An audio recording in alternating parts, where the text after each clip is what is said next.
this thing. You've got to decide how you're going to walk out of here when it's all said and done.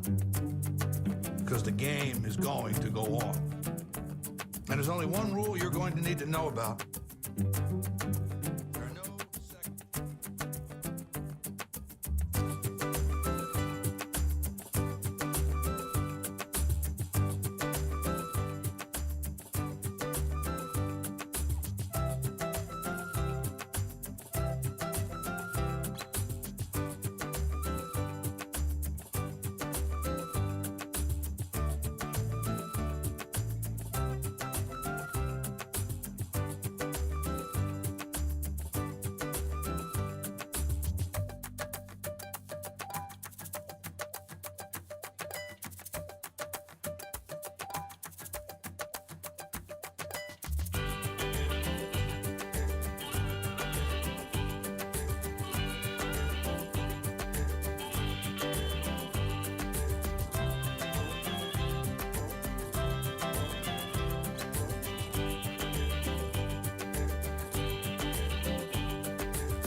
8 minutes past the hour. Welcome into a brand new day, a brand new week. It has started, and man, do we have a lot to go over. There's so much, we're not sure where to start, but we'll try. Plus your phone calls, 866-WE-BE-BIG. We got old Sergeant Pep, he's here. As Adler and his beautiful wife, Erin, celebrate 5 years, their 5th anniversary. Unbelievable. On a little getaway, and he'll be back soon. And until then, Pep's got everything handled. Helmsy is away as well, scheduled to be back tomorrow. So we have some of the Good Time Gang here. Pep, I think he's an honorary member. He can be kind of join the Good Time Gang right now. He's giving us a thumbs up. Come on in, kid. We have one, Greg Burgess. He's here, fired up on the day. We're both a little upset that we missed something over the weekend. We'll have to break that down. Rick and Bubba join us in 1 hour from now. We've got a lot to discuss today.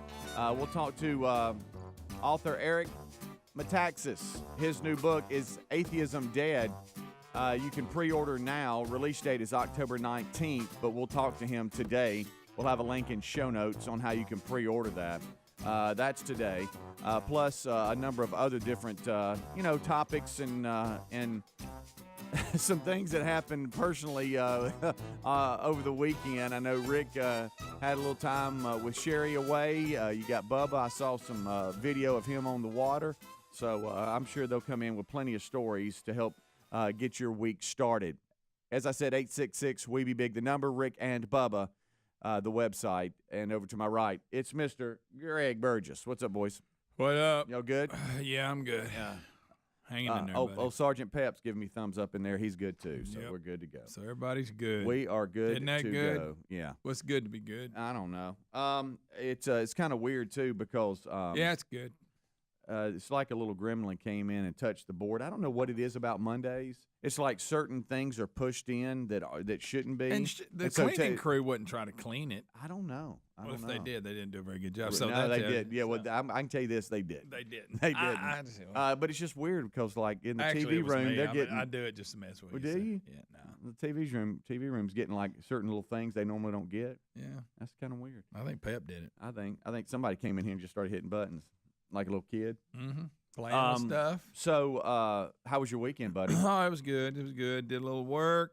Mm-hmm. Didn't clean windows yesterday. I got my nose sunburn. Uh-huh. You'll get you a look there. Got your little fixer-upper? Yeah, dealt with that a little bit Saturday. Did some painting. Right. So, yeah, I had plenty to do. Right. The weekend goes fast when you do it that. It does. It goes really, really fast. we had a very busy weekend as well. UAB played Saturday afternoon. Blazers won. And for those of you who don't know, I'm doing the in-stadium emceeing on the wireless mic during the game day. Speedy Blaze Wilbur. So that means I'm there on all home games. And one of Reese has gone so far to every home game. There's been 2. And he's gone to every one of them because he has a really good friend that's being recruited by UAB football, and so he's been going. But this Saturday, he's like, Dad, I think I'm gonna ride with you. I'm like, what? And he goes, I think I'm gonna ride with you. He's had his own plans, but he's like, look, afterwards, I'm gonna be glad I rode with you because I'm not riding with you afterwards, but I just got to get there, and then I'm hooking up with friends and all this. Because, the parking situation isn't bad, but if you have a parking pass, it's a game changer, and I do. So better. He's like, I'm going to get in with you, and then I'm hooking up with them, and I'm gone. So that was part of our day. It was a lot warmer than I'd anticipated. Oh, really? Yeah. Yeah, it was kind of it's October. I'd like to see it cool off a minute. Right. But Yeah. you're right. It had that old look outside. You thought, I bet there's a cool breeze. Yeah. If there's a cool breeze, this is going to be nice. Well, it wasn't. No. Half the stadium started getting some shade, and they all loved life. And then the other half was staring right into the sun. Oh, I've been to games and when you're staring into the sun. oh, my That's goodness. horrible. It's a different experience is what it is. But running around a little bit warmer. So I finally get home, and I'm getting notification on all these other games I'm missing. I leave the house, or we do. I leave the house, and Texas is blowing away Oklahoma. And I'm like, well, my goodness. That was one of those, and I just checked in on it. When you see something like that, then you look and go, there's hardly any time off the clock. So you don't feel good about it because it happens every time. If you get out that far that quick, a lot of times, all of a sudden, because you look around and go, wow, we still got over 3.5 quarters left. Right. And then all of a sudden I start getting, anytime when you're in a game day stadium, and I know all of you that go understand what I'm talking about, and some stadiums are set up a little bit different. I don't know what they got going on, but cell service is not always great. So sometimes you're spinning and you're not getting – well, every now and then an update would come through, boom, and I might have a little bit of a break, and I look down, and then all of a sudden – Oklahoma comes back, wins. What? I'm like, what? Yeah. What did I miss? Their starting quarterback got set down. You talking about preseason Heisman favorite? Yeah. You getting benched because and the guy took his place, a true freshman. I may be wrong. I don't know. I didn't see it. I don't know, Greg. I was listening. Yeah. I'm like, that was just on the news. I'm so mad. I may have tried to make the story better than it really is. Yeah. And then I understand Iowa, Penn State came down to the last play or something. I don't know. You got Michigan and Nebraska. That was a heck of a game. How'd that end? Michigan won. Then you got, let's see, of course, the one everybody's talking about, Alabama, Alabama, Texas A&M. I'm sitting there looking at Penn State. Alabama and Texas A&M. I did get to see that one. I was fighting staying awake because I was so tired, but I did get to see that one. I, regretted it Sunday morning, getting up and, getting ready for church, pretty tired, but I'm seeing this one through. Yeah, I did the same thing. Yeah. And, hey, Kentucky, wow. Yes, and Kentucky is up, and now in the looks like in the top, let's see here. I'm sitting here. I'm looking at the new AP poll. Of course, reality is fishing to hit this week when they play Georgia. I know. They're at Georgia. I think they're number 11 in the AP poll. Yeah, we fix to see something. Because look, let's just call it, guys. LSU's not very good. They're not. Right. They beat LSU, and at the beginning you go, "Hey, we beat LSU," but it doesn't seem like LSU is that good. Right. Number 3, Coach Cincinnati has its best ranking ever. And as we I don't believe in them or Iowa. Oklahoma moved up 2 spots after the come from behind victory over Texas in the Red River Showdown, and then Alabama has slipped to number 5. I was looking at Alabama's path. They'll be right back in it, though. Yeah. This will just – what this will do? Wake them up. Sadly, they go over to Starkville and play Mississippi State, so they'll be dialed in and laser-focused, I'm sure. And we were talking earlier because A&M had all this preseason hype, and then they dropped 2, and then they come out and do this. If I'm an A&M fan, I'm going, why we got 2 losses? Yeah. You know what I'm saying? Right. If this is who we can be, 100 and I think I might have said 105 people, but in our little Marco, I can't remember. 105,000 people. That's a lot of people, y'all. That is a lot of people. There's a viral video that's out right now of the Texas A&M kicker's family when he hit the chip shot to beat them, and how nervous they were. Oh yeah, because nothing's guaranteed anymore. And I thought Alabama's got some kind of rush. It almost went wide left. It did. I mean, there's a lot that has to happen. You got to have a good snap, a good hold. Yeah. You got to have a good kick, and you got to block. That's right. And I was thinking, well, Alabama will have some kind of rush that's they'll almost get to it. When they blocked the punt, did you see it? And they replayed it. He nearly got the ball before the punter's foot hit it. Yes. I thought he might catch it was the dropped, snap. and he was on it. Wow. Just take it from him. But man, I missed a lot. Except for that game, I missed all these other games. But the new AP poll out, Georgia now number 1. Iowa, who Greg gives nothing to, who beat Penn State, is number 2. Cincinnati, as we mentioned, number 3. Oklahoma 4. Alabama 5. And then, hey, look, don't blink. Here's Ohio State. They're coming back. They're number 6. Yeah, they go. Penn State 7. Michigan, who is 6-0, is 8. I don't believe in them either. Oregon 9, and Michigan State is also 6-0, 10. And we talked about Kentucky now 6-0.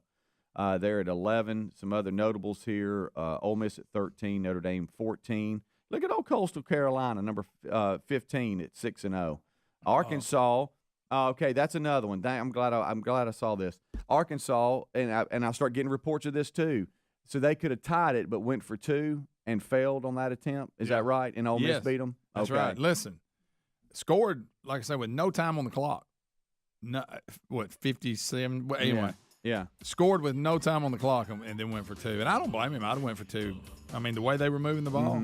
Mm-hmm. Terry was trying to give me reports. Picture that. And she couldn't believe it. She's like, Arkansas's coach messed up. And I'm like, what'd he do? And I said, well. No, they've been moving the ball all day. You're on the, what will they put it at, the 2-yard line, 3, whatever. Mm-hmm. I like my chances better because they haven't stopped Ole Miss all day either. Why not win it right there? Rick and Bubba, Rick and Bubba.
the gravy, please. Rick and Bubba, Rick and Bubba. It is 23 minutes past the hour. It's the Rick and Bubba Show's kickoff hour. We've got Helmsy and Adler off today. They'll be back soon. Right now, it's Sergeant Pep. He's got TV handled. I'm Speedy. Over there is Greg. First segment, we're just flying all over the place trying to remember all the sporting events, mainly college football that happened on Saturday. So many close games, a big shift in the AP poll, which we all think is a little meaningless right now until the It is. the poll that matters it comes out. When does it come out? I ask that every week, and y'all tell me, and then I forget. I kind of forget too. I want to say it was like after week, I don't know. Let's just say 7 or something like that. How about we both landed on 7? I don't know when it is. We both landed on 7. I'm sure we could go. They let it get going a little bit, and that comes out. But a big shift there. A lot of teams moving around. The biggest story of the weekend: Alabama losing to Texas A&M. And I was sitting there, and I know. Look, I understand that there's a lot of people that are they can't believe what's happened. But what Alabama was able to do in that stretch is really unbelievable. Y'all do realize they haven't lost since 2019, right? Wow. 19 straight wins, longest active winning streak in the nation, 24-0 record versus former Nick Saban assistants. That got broke. Okay, 100 straight wins versus unranked teams. I mean, those are just a couple of the records that they had going into this game, but it's unbelievable. But I think everybody needs to pump the brakes a little bit. Some of the commentary on social media, all the keyboard coaches, that they get to going about, hey, the defense coordinator needs to be fired for Alabama. Y'all hadn't lost since 2019. I wouldn't touch anything. Yeah. Well, I mean, I'd say just keep doing what you're doing. I would say that, you lost a game, and I'm sure they'll bounce back, and everything's going. You're not going to win them all. No. I understand. Although I understand you're not did. used to it. I get that. I've talked to you. I mean, I've got friends that are Bama fans that are just they're beside themselves. Called in sick today. But what I'm saying is, you realize you have not lost since 2019. Yeah, and that okay, and I understand that can. I mean. It's a given. Hey, we're going to win again, but I mean every game. And they still control their own destiny. They do. So that's all I'm trying to say. And I was trying to counsel some of them, and they were like, "Okay, I get it. Yeah." I'm like, "You still got a path. I mean, look at your schedule, and you'll just win the West, and there you are in Atlanta." There it is. Another sporting event that I missed, but I started getting notification of, and I'm mad. I'm so mad I missed this. Deontay Wilder and Tyson Fury. It was 3. And if I get this right, it had 5 knockdowns. Yes. Okay. Deontay Wilder knocked down Tyson Fury 2 times, and Tyson Fury knocked down Deontay Wilder 3. But I understand 4 of those knockdowns were in 1 round. In the 4th, I know. Is that right? Again, I'm breaking it down. I didn't get to see it, and I hadn't had a chance to look at it. I know Tyson, his 2 knockdowns. He got knocked down. Fury got knocked down twice in the same round. Okay, I know that. Yeah, here it is. I got it here. So the fight featured 5 combined knockdowns, with Wilder going down 3 times and Fury going down twice, both in the 4th. Man, all right. So we've seen some highlights of this, and I started seeing people talking about, how great a fight this was, and it was unbelievable. I'm a fight fan. If it's nowadays boxing, you don't have this is basically the biggest card. Right. Everybody, yeah. And they fought twice before, and it was really good fights. Mm-hmm. So I almost rented it, but then again, I'm watching ball games, and then I thought, well, I ain't gonna rent it. Now I wished I had. Yeah, but. I mean, it sounds like it'll go down as a classic. Yeah. I mean, you got 5 knockdowns between the 2. Yeah, Wilder was knocked down for the 3rd and final time in the 11th round. It was waved off, and so Fury wins, and then Wilder was taken to the hospital. And people are tweeting on social media, all your sports stars and celebrities about this was unbelievable. It lived up to the hype. It lived up to the hype. My gosh, this has been unbelievable. And it's just weird because Deontay Wilder looks like somebody chiseled him. Yeah, and out of granite. I can't believe fighting somebody like him. 6'7". And then you got Tyson Fury, bless his heart. He's also really big. He's very big, but he does not. No, he's got love handles. Yeah. He looks mushy. There's nothing cut about him at all. But evidently his hands are just, I mean, he throws a punch.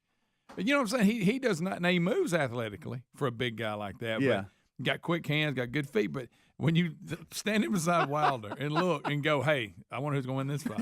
Yeah, that's what I'm saying. It'd be like, well, he's going to win Yeah. right there, and we're pointing to Deontay Wilder. And of course, Wilder, he didn't. Did he, I think he's released a statement. You know, he didn't do any interviews. They said they took him to the hospital, but I think he also was just wasn't happy with his performance, I guess. But, Yeah, and I guess Tyson Fury saying he wouldn't back in the Wouldn't shake his hands. Yeah, back in the locker rooms or whatever. But here's the deal. So, do you go for 4? I don't you got know. a tie. Isn't there rumors got a that draw. this is it for Fury? Was he going to Fury, I think he's obligated to fight this one more guy that remember he was going to fight before Wilder, and they said you had to defend your title with Wilder. He has said that after this next one he's done. I want to know where I can watch this entire fight. I know because I'm getting reports Classic. that it was every round was classic. Gave people their money's worth. Wilder, Fury 3, and Fury wins. Rick and Bubba, Rick and Bubba.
for starting your week off and your day with the Rick and Bubba Show.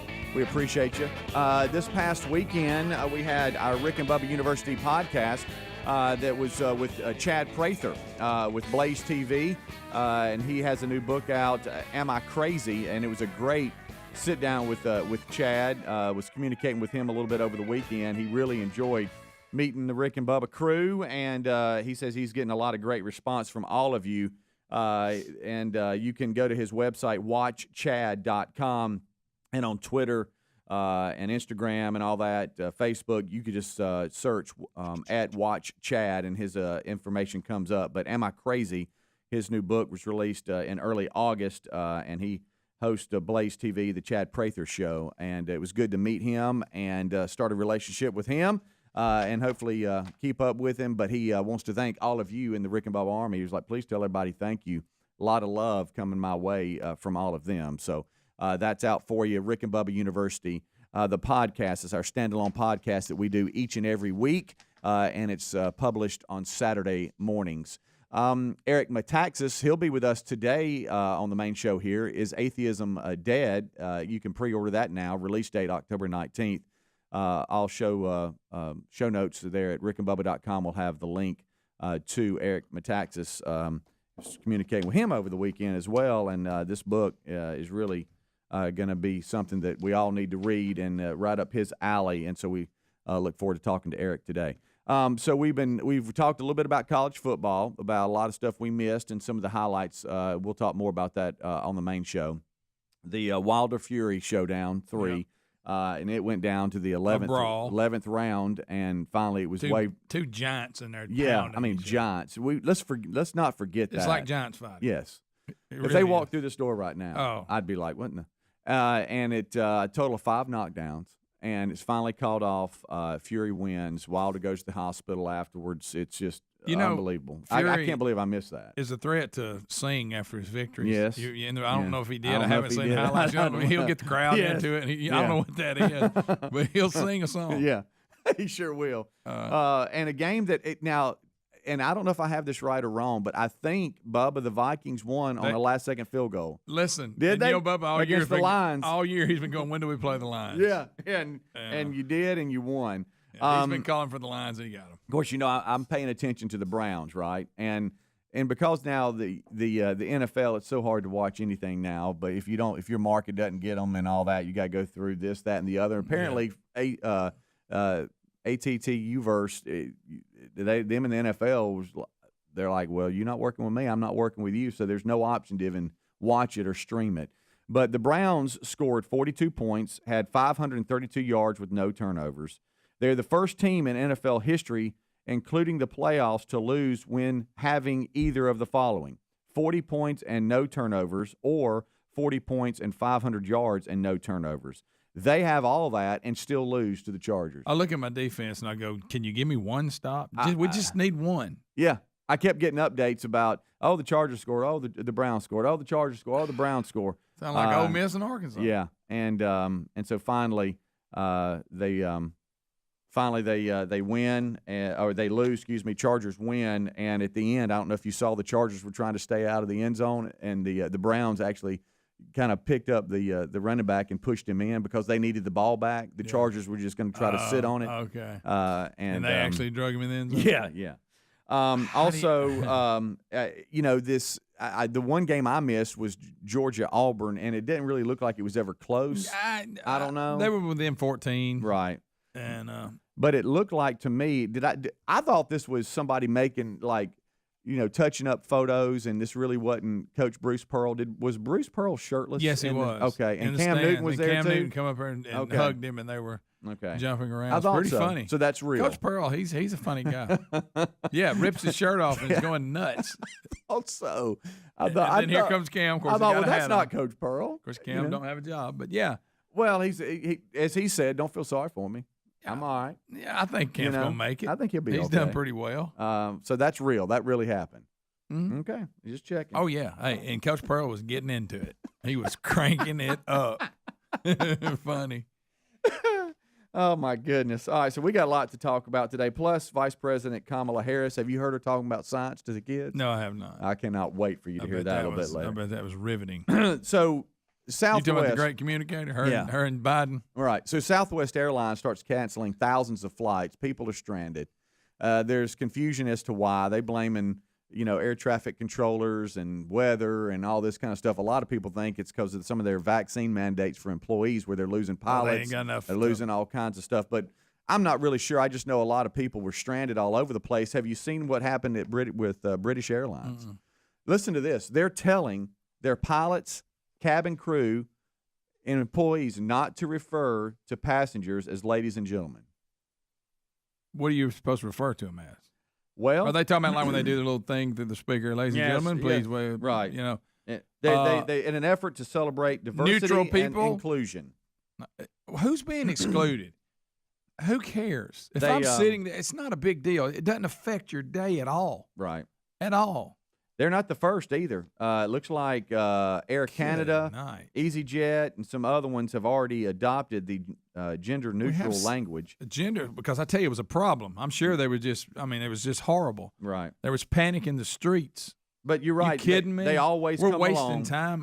And I look, whatever you want to do with your gender, whatever, that's your deal. But don't be offended if somebody says "ladies and gentlemen." It's not gonna hurt you. You're gonna be fine. They're just speaking in general.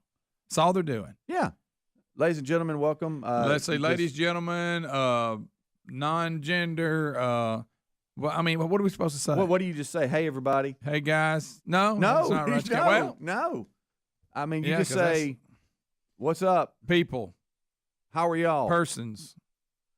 Again, I'm not arguing over the crazy gender thing because that's bizarre enough as it is. I'm just saying, whatever. But how does this matter? All right, so how does this affect? Who cares? They're also saying they don't. The British's flagship carrier has abandoned the greeting in favor of more gender-neutral terms, reportedly to respect wider social norms and make children feel included. Children? What the? You think kids care? They don't care if you they say didn't ladies say and children, gentlemen. So they must not have been Mommy, talking to us. why would they say children?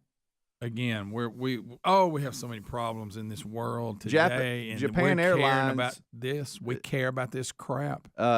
Japan Airlines used gender-neutral terms in 2020 for positive atmosphere. Well, I don't. It's not positive. I don't really get that. It's disturbing. It's really ridiculous. And it's a waste of time to show respect.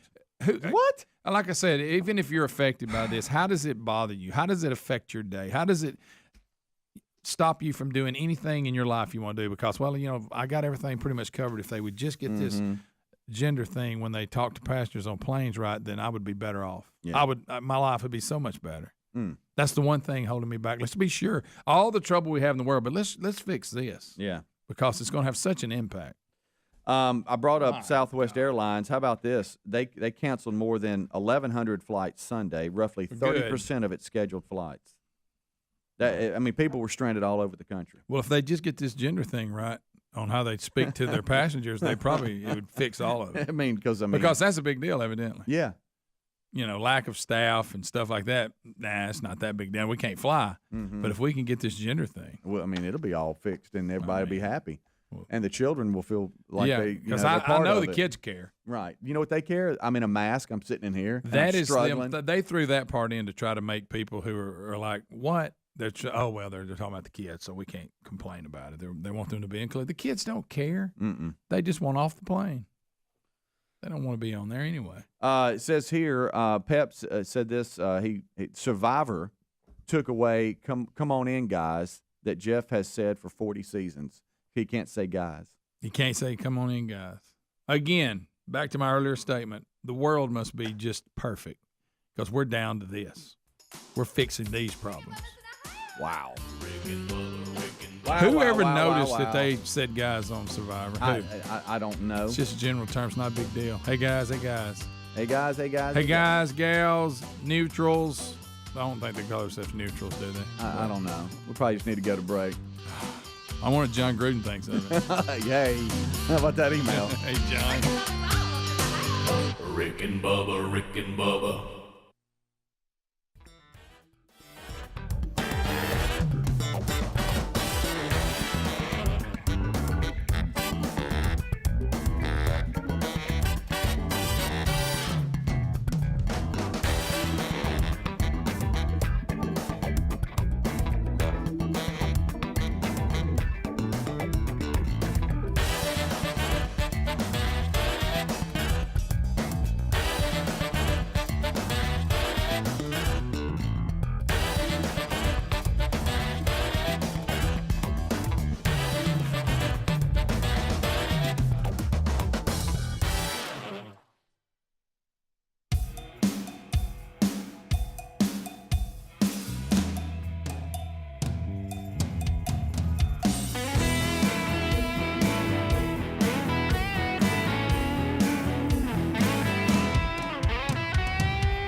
10 minutes till top of the hour. It's the kickoff hour. Thank you so much for being with us. This portion of the show brought to you by allforum.com/Bubba. You know, Terry and I were headed to church Sunday morning. You know what we saw, Greg? Leaves falling. I know it. I mean, I know where we live. My yard had a pile of them in it. I mean, you know, the temperature doesn't really reflect that fall is coming. No, it doesn't feel like fall. But, and I know we were all teased a little bit, and that's part of living down in the South, that you'll get teased every now and then with some cooler weather, and then it'll get hot again. But believe it or not, fall it's here, and that means that the holidays are coming. They're right around the corner. I mean, we're going to blink, and we're going to be having Thanksgiving dinners. So when it comes to maybe getting prepared for that, you got company coming. You go, I want some new furniture, maybe a new couch, chair, sofa for the family room or living room, maybe a screened-in patio area where you want to get out and enjoy some of the fall before it gets really, really cold. Allforum can make that happen. Outstanding, high-quality, handmade-in-America furniture, including armchairs, sofas, sectionals, love seats, all at affordable prices. And what you love, too, is at allforum.com/Bubba. Furniture arrives fast, and shipping is always free. Think about it. You could have your new chair or sofa in 3 to 4 days. Customize exactly the way you want it. And here's what else is cool. There's nothing to sweat because it comes with a 100-day free trial with free returns and a free refund. Allforum.com/Bubba. Save 20% off anything you buy and get a forever warranty. That's allforum.com/Bubba. Save 20% off anything you buy, or find a link at rickandbubba.com under the sponsors button. All right, so we're going through a lot here, Greg. We've covered a lot during the show as we await Rick and Bubba to join us after top of the hour break. Helmsy should be back tomorrow. Adler as well. A little bit later in the show, Eric Metaxas will be with us. He's got a new book, is Atheism Dead. You can pre-order now. It releases on October 19th. Plus a lot of weekend recaps. We've been looking back at the weekend. The Fury fight was something else, they say. A lot of college football, NFL yesterday. Man, it was just full of stuff. It was. Now, I didn't get to see all of it, but I didn't get to see hardly any of it. Yeah. But it was there. I got to see the results and see the news, stuff like that. Yeah. Which, saw the recaps and was like, oh, wow. Recaps. So I'm gonna get off in later today into the highlights from the Wilder Fury fight. Right. I'm finding some on YouTube. If you'll find that for me, I really appreciate it. Yeah. One thing we didn't cover was there was 5 consecutive missed game-winning kicks in the Packers-Bengals game. Did you hear about that? There was more field goals. There was more field goals missed than made in that game. The Packers ended up winning, but Burrow does he have a contusion in his neck or something? Something said it was it showed him he got hit pretty hard. He fell kind of weird. The guy cut his feet out from under him. He crashed on like his head. Right. But yeah, so that was just one thing we missed, and we'll jump into that a little bit more. So have you ever been in traffic? I know I have been and had to use the bathroom, and it's really bad. I'm talking about really bad. I mean, I have a story about going to the Titans game where it was really bad. Yeah, but I'm talking about story, I'm talking more about just I'm in traffic, not going down the interstate, but I'm in traffic and I've really got to use the bathroom. Mm-hmm. We've got a man in Canada. He called the Canadian police.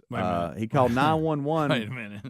And because he says he's stuck in traffic and had to pee, has to use the bathroom. What'd they tell him? Get out and pee? Yes, Canadian police in a cup have released the 911. What did he want them to do about it? I don't know. Come in and give him an escort out of the traffic?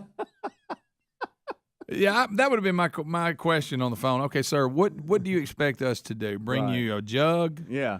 Canadian police released the 911 call, though. 911, chief police, fire, or ambulance? I need police. Okay. You have the police. Yeah. Where's the emergency?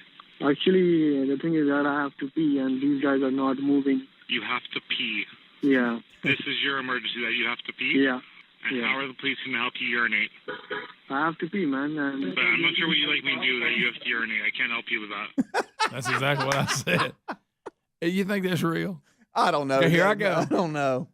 You know what? In today's world, I don't put anything past it. I know. I don't either. Even I though could it's a see crime someone for it who not to be real, but that since I have to pee, and traffic is not moving, I want y'all to come move traffic so I can get to a bathroom. Good night, man. I like the frustration of the 911. What do you want me to do about it? So ever since the Titans trip, anytime I feel like I have to use the bathroom before getting in the car, I stop what I'm doing and I go use the bathroom. You're a little shell shocked. But there's every now and then when you're just stuck out in traffic and you got to use the bathroom. That's a bad deal. You want to know another bad deal? I know you hadn't done this in a while. Being stuck in carpool line, all of a sudden something hits you and you're trapped. Yeah. Where are you gonna go? Nowhere. What are you gonna do? Nowhere. You better not use the bush. You'll get arrested. No, I know. I mean, you're right there. Probably should. Right outside of school, squatting behind a school bus or something. You don't think I've looked? It's funny though when you have to use the restroom and it's really bad. How everything starts to look like, oh, I could just go right there because that's the way. At first you say I need a bathroom, then you start going, I ain't gonna get a bathroom. What can I use? Well, Yeah. Okay, there's a corner of a building over there. Looks pretty good, and it's got one bush. Yeah. And I've always wondered this. Can you just walk into the school, like knock on the door in the office and go, I've got to use the bathroom? Look, I know it seems weird to you people. You can give me a pass or whatever. Could you stick a little visitor tag on me? Because I ain't going to be here long. No, but I'm really in a handle here. Can you do that? I'd rather do that than go in my pants. Yeah. Probably wouldn't let you. No. But yeah, stuck in traffic. Or you can call 911. That's real bad. That's real bad. I got to pee. I got to pee. I'm sorry. So I think it might have been made up, but I don't know. Well, it's funny. Also, a woman on TikTok has shared her epic worst first date experience that included her date ordering 100 hard-shell tacos and having her pay for it. 100? Mm-hmm. Who was he trying to feed? I don't know. I like tacos, and I can eat probably more than I need to, but 100's going to be tough. We actually have a story about that. It ended up costing $150 if you want to know. Wow. But it only took 15 minutes for them to make the order ready. That's not bad. 100 hard-shell tacos. That's not somebody you want to get stuck behind in line, but I mean, if they got it done in 15, that's really not that bad. 15 minutes for 100. Of course, there's details here. I got to know. I know. You're on a date and you order 100 tacos. You can look at him and go, we don't need 100 tacos. I'm not doing this. No. Right. Right. I guess so. They act like, well, he ordered it, so you had to get it. Yeah. It says she shared her story on TikTok in response to a question about her worst first date experience. She starts off by explaining that before meeting her husband, she had used dating apps to meet people. The story began with this particular man inviting her out to dinner. They planned to meet first at his place. When she arrived, her date said he'd lost his keys and asked her to drive. He gave her directions, and they ended up at Taco Bell. It gets worse, they said. He then ordered 100 hard-shell tacos. Moments later, the man told his date he couldn't find his wallet. She agreed to pay, and they returned to his house only to eat the tacos at his kitchen table in silence. Boy was hungry. It says the man's father, of course, briefly joined them before she decided to say, hey, I'm out. I think the purchase of the tacos would have ended the date, I think, right there. Says, when I go up and go, wait, well, I just ordered 100 tacos, and by the way, I don't have my wallet. And she did say she took the remaining tacos with her that they had not eaten. Well, she should have. The video uploaded early last week and has already been viewed over 12.3 million times. She did confirm she bought the 100 tacos, and as I said, it took 15 minutes. Call his dad, hey, Dad, we got 100 tacos if you want any. You want to come on over? Come on over. Yeah, I'm supposedly at a date with somebody I just met, but she won't mind. She had to pay for the tacos. He claimed he forgot his wallet. And hold your jokes. Hey, I know it's in my truck. I know that y'all are going to be emailing me. Oh, Speedy, that's something you do. 100 tacos. All right, we'll take a break. We'll come right back. Greg's kind of standing up, getting ready. Oh, you got a little yawn right there. Yes, I do. Papa Hunt, is you tired? Yeah, I'm tired. I'm sleepy. All right, we'll take a break. We'll be right back. Rick and Bubba join us. Don't go anywhere. Rick and Bubba, Rick and Bubba.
The gravy, please. Rick and Bubba. Ooh, it brings me to my knees. Rick and Bubba. 6 minutes past the hour of the Rick and Bubba Show. Thanks for being with us. A brand new hour has begun now. We start this hour with the national anthem.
8 minutes past the hour of the Rick and Bubba Show.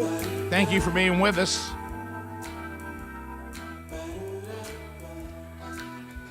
As we prepare to walk you through another hour, another day, and another week of the Rick and Bubba Show. Speedy, the real Greg Burgess here. Sergeant Pepper filling in for the vacationing Eddie Van Adler. Helmsy also away. They Helmsley has kids school age, and Adler's married to a teacher, so they took fall break, and they have gone and spent a little time away, and they'll be back with us tomorrow. But the kickoff hour already happened with Greg and Speedy and Pepper. Hopefully you enjoyed that along all the Rick and Bubba different platforms. If you ever wonder how do I get all the Rick and Bubba stuff, well, there's various ways to do it. You can find all those options by going to Rick and Bubba, spell out the word and.com. Right there he sits, the pride of Cedar Springs, Alabama. Most of you probably know him best as the silver-tongued one, the man with a golden voice, professional lunch eaters man of the year, the inventor of pizza in a cup, Shakespeare's worst nightmare, and the master of the King's English. Ladies and gentlemen, put your hands together for Bill Bubba Bussey!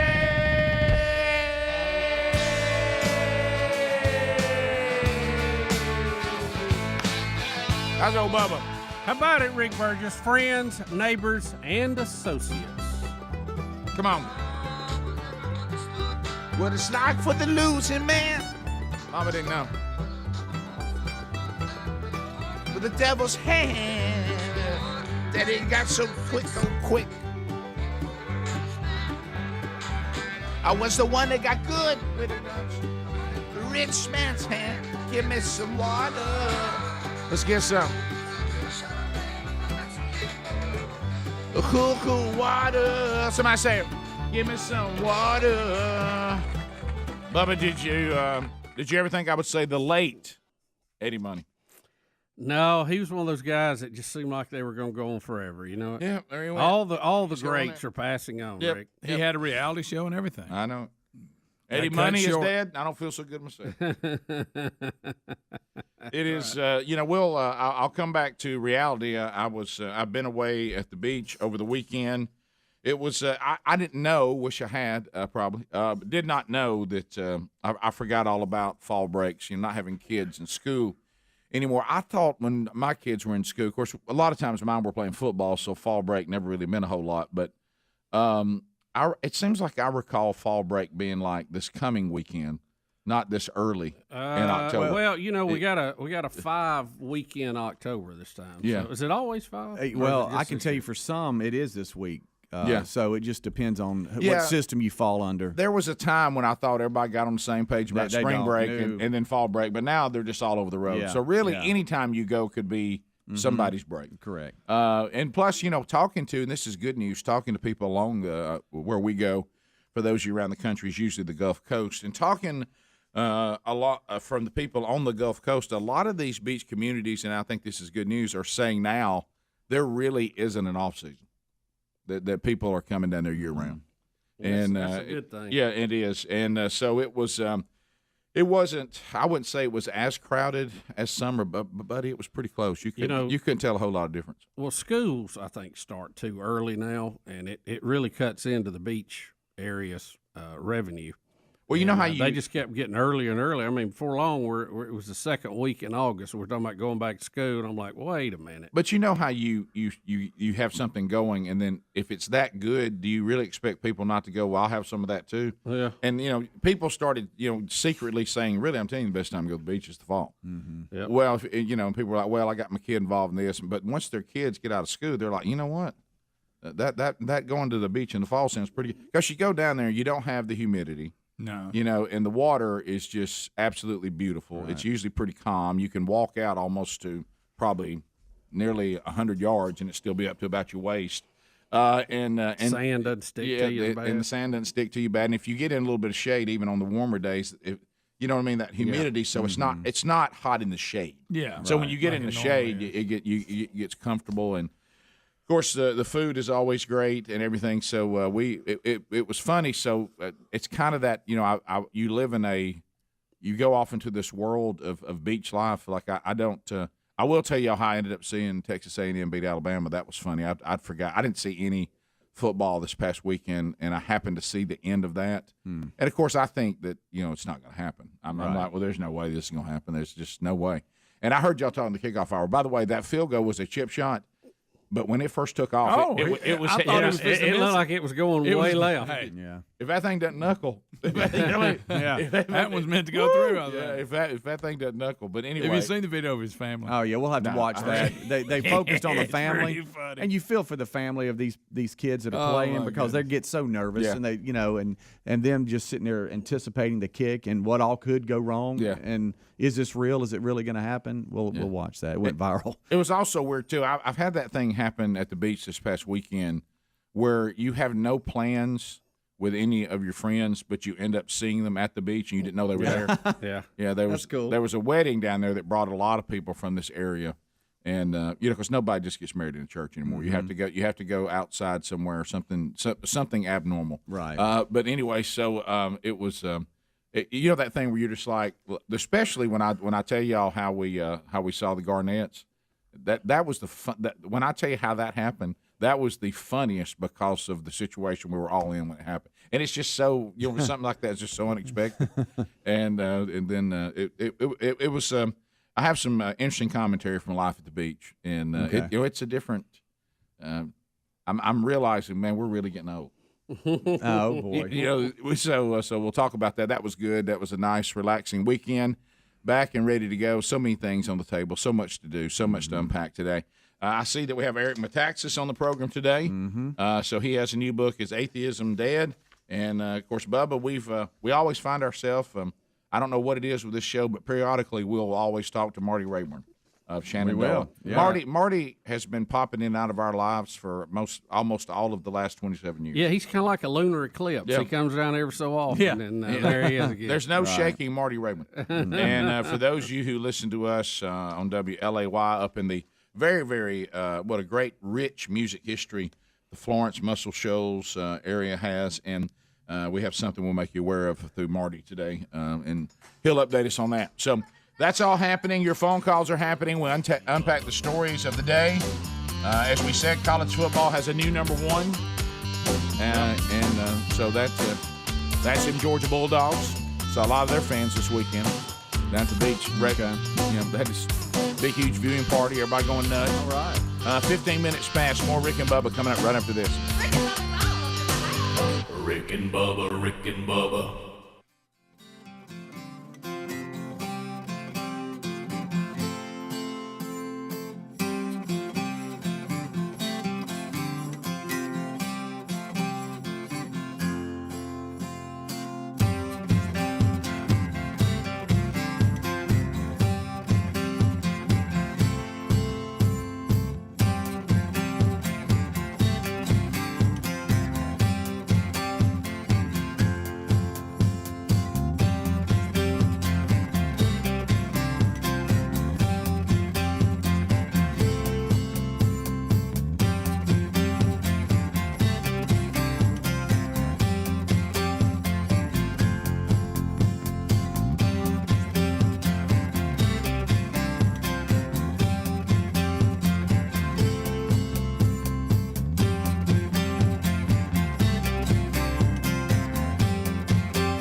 21 minutes past the hour. The Rick and Bubba Show, thank you for being with us. We are missing 2 of the team members today. They'll be back with us tomorrow. Helmsy and Adler out. I know the Kickoff Hour talked a little bit about this, but if you're just now joining us, here's the new rankings. Again, these don't really matter because only the one that determines the playoff matters, but maybe. Yeah, when is it coming out? Yeah. That ought to be out here. We keep telling Greg when it's coming out, and he keeps forgetting. Yeah. We landed on week 7, but we don't know if that's right. No, I have no idea. Well, Rick, November. the Georgia Bulldogs are back atop college football in the AP and the coaches poll, followed by Iowa, Cincinnati, Oklahoma with a crazy comeback win over Texas. Alabama drops to 5th. Ohio State, Penn State, Michigan, Oregon, and Michigan State round out the top 10. How about Kentucky sitting there 6-0 at number 11? Oklahoma State, Ole Miss, Notre Dame, Coastal Carolina, and Wake Forest at 16. Arkansas, Arizona State, BYU, and Florida round out the top 20. You know, I want to give really from the weekends. I understand that A&M is celebrating, knocking off and number Alabama. 21 this week. But I have to say this though, Kentucky, good job. Mm-hmm. I mean, I honestly, you heard me talking about last week. I just thought it would be just like Kentucky, even though you guys have been competitive and good for the last few seasons. It's not like you're having some Cinderella season. You're actually building a program. And you got a great football coach, Mm-hmm. but I thought coming off that Florida win with LSU, who's not great, but they've got good players, that they could be problematic. And the fact that y'all rebounded from a big win like that and then beat LSU. Now I know you got Georgia this week, so you'll find out a lot. But but what I'm saying is, that is really you guys. Because I didn't believe. I thought this was going to be a letdown. Well, this was one of those test tube weeks, and you passed. It's a good job. I mean, it's a good football team. Yeah. I didn't see the game this week, but Stoops I saw is a you. good coach. I saw the victory last week, and I mean, it's a balanced team. They're good at every part of the game. It's a good team. Just anytime you say we have beaten Florida and LSU. Back to back. Yeah, that's a good team. Yeah, now I don't care how bad LSU is. That's a good team. Yeah, unfortunately, you have a good team, but boy, you got quite the schedule. So you go from Florida to LSU to Georgia. We're gonna see what they got this week. Yeah, and this will make it real. That'll be a tough. And College Game Day is going to return to Athens for the Georgia Kentucky game. Yeah, you'll find out a lot. I didn't see the game this weekend except for one passing on a giant screen where a bunch of people were crowded in front of it.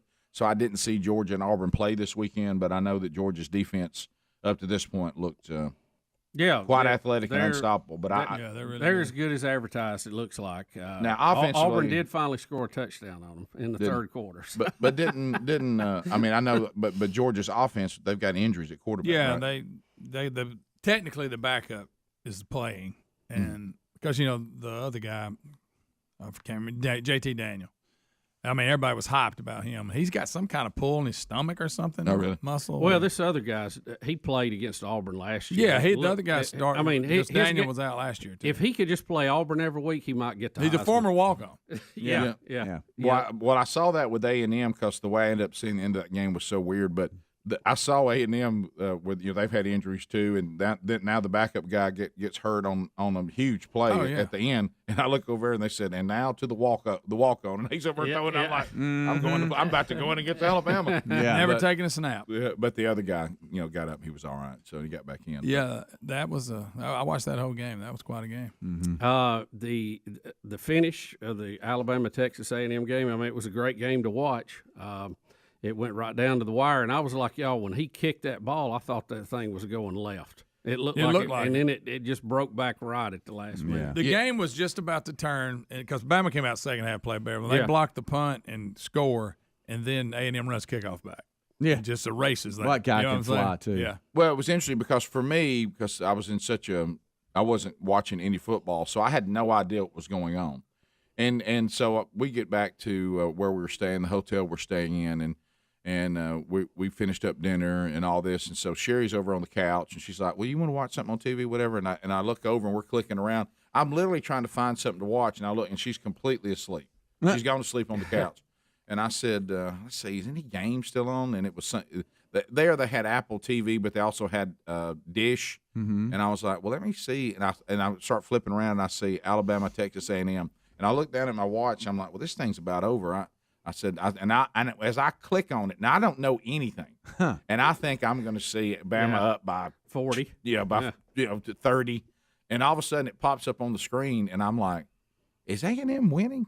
And I look, and there's like 8 minutes left on the clock, whatever, and I'm like, well, I tell you what, I'm gonna sit here for this. I'm gonna sit here for this. Yeah. And so I got to see like the last 8 minutes of the game, which was a good time to tune in. But how crazy is college football? You had Texas A&M that had the hype at the beginning of the year. Then it looked like they were left for dead after 2 losses that they shouldn't have had. Right. And then they come back and upset Alabama and really outplayed them the first half and right at the end of the game. Well, that's the part I didn't know until after it was over that A&M had led the whole game. Yeah. And got up what? Oh, they were like the first was half. It 24 to 2? I text y'all at one point the at first half halftime. they were by far lighting it up, and then Bama come out the second half, and that quarterback he was hitting people wide open the first half, and they made some adjustment, and you thought, okay, they blocked the punt. I thought, yeah, here we go. And then that guy answers and runs kickoff back, and I still thought Bama was going to win it. But so it's about 105,000 people there. Unbelievable atmosphere. And so we have a video here of the Texas A&M kicker's family watching him try to make the last kick and how nervous they were in the anticipation of it, which went viral. And so Pep's got it.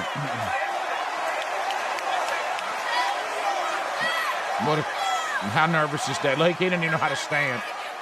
Look, he's got his hat. I think I put my hat on. I had it off. I'm going to put it back. He's trying to be calm, isn't he? And Mom, of course, now, who is that who's praying there sitting down? I don't know. It just says the family. Could be Grandmama. Look, nobody could believe it was going to happen. Mama's going on the field. She's charging the field. But she looks like a rounder, doesn't she? And it's a good thing because if you are an Alabama fan, everywhere you go, people are just hoping maybe they'll be the ones. Yeah. And even when it gets down to the end, they always think that Alabama's going to find some way for you not to win. Right. And well, they have for so many times. And when it happens, you really can't believe it. No, you know, I mean, and that's where you want your program to be. But there were so many streaks that were broke. 19 straight wins, the longest active winning streak in the nation. 24-0 record, Saban versus former assistants, and 100 straight wins versus unranked teams. Saban finally loses to an assistant. The odds are always going to eventually catch up with you. It's somewhat ironic, maybe, that Jimbo Fisher was the finally the assistant that broke the streak. He was one of his earliest assistants too. Mm-hmm. So and you remember they had the comment. Fisher claimed that he was going to beat Saban, and Saban said, "What, in golf?" Right. Yeah, remember that this summer. Yeah. He said that we're going to get him before he retires. Yeah. Then they lose 2 in a row, and you're like, well, not this year. But then I was looking at Alabama's schedule the rest of the season. I mean, well, you got to feel bad for Mississippi State now. Yeah, they'll be laser focused going into Starkville this weekend. And Mississippi State beat A&M. That's how weird football is. Yeah. And I saw that game. Beat them straight up. Yeah. All right, we'll be back. More Rick and Bubba coming up. Rick and Bubba, Rick and Bubba.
It's 35 minutes past the hour. The Rick and Bubba Show, 866 We Be Big is our number.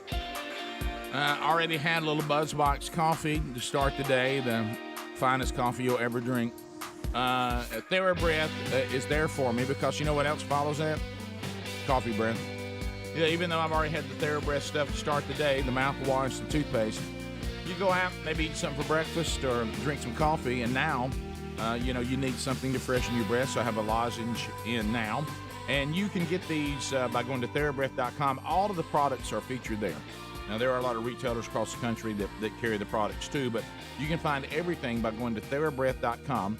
There's also a link at rickandbubba.com. Remember, Dr. Harold Katz formulated the TheraBreath products to actually go after what is causing bad breath. There's no alcohol. You don't have these things that just cover it for a few minutes. This is actually going after the problem. So TheraBreath products, there's nothing that compares. Go to TheraBreath.com or rickandbubba.com under the sponsors. Not only will you be happy you did, everybody who is close to you and interacts with you will be happy that you did as well. All right, so what else from Can I make one correction in the video we watched of the small family, the kicker for Texas A&M? That was his wife that jumped onto the field. They got married in July, and his mom was the one sitting there praying. Oh, gosh. So I just wanted to make sure we made that distinction. We just had some Oedipus commentary that's awful. Y'all thought that blonde was his mother? But I didn't know who she was, but we referred to her as the mom. She's like, I asked who it was sitting down. Greg, have you ever been around older men and seen some of the wives they bring? His mother, though. His mother was sitting praying. I'm saying, but he's old enough that I didn't think that would be his mother. Yeah, maybe it's just stepmom.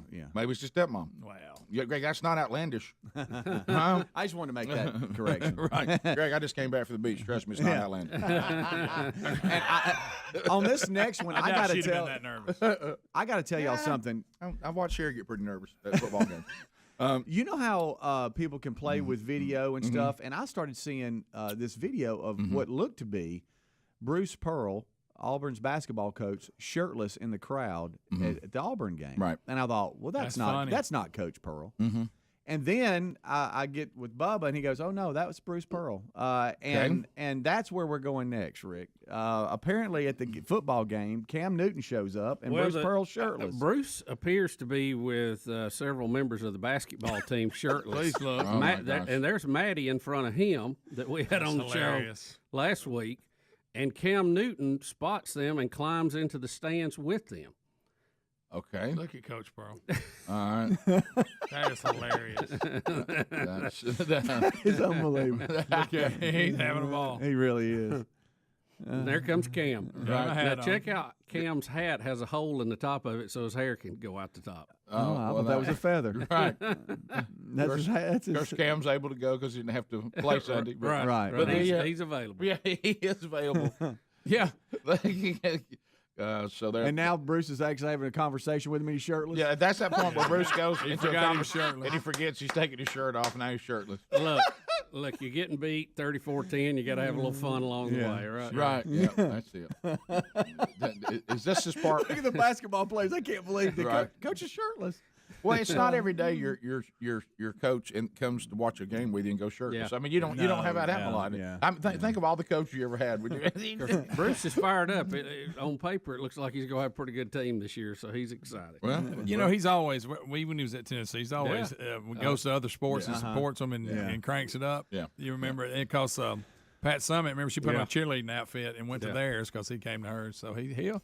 And he works and promotes his program all over campus. I mean, the kids tell me all the time they'll see him in, various places, and he's in there, inviting people to basketball games when they already got a sold out crowd. He promotes the product. That's right. He really does. And his enthusiasm spills over into other people. Yeah. I missed that entire game. UAB kicked at 2:30, which they kicked, and so I was like you were on the Alabama-Texas A&M game. You came in late.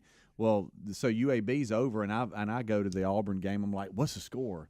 I thought, well, is it an upset? Is it close? And it wasn't. But was it close at all during the game, or no? Really. Was it early? Auburn scored first. It was 3-0. That was about it. And then the highlight of the game was Auburn scoring a touchdown in the third quarter and breaking their record of them not letting anybody score. Okay. So honestly, and I was just listening to it because I was and it was painting. a pretty good run too. I mean, he had to really work. It was a good run. He bounced off about 4 people. He did it on his own, basically. Yeah, oh yeah. But I was listening to it, and it was one of those. It wasn't a blowout, but they were never a threat to win.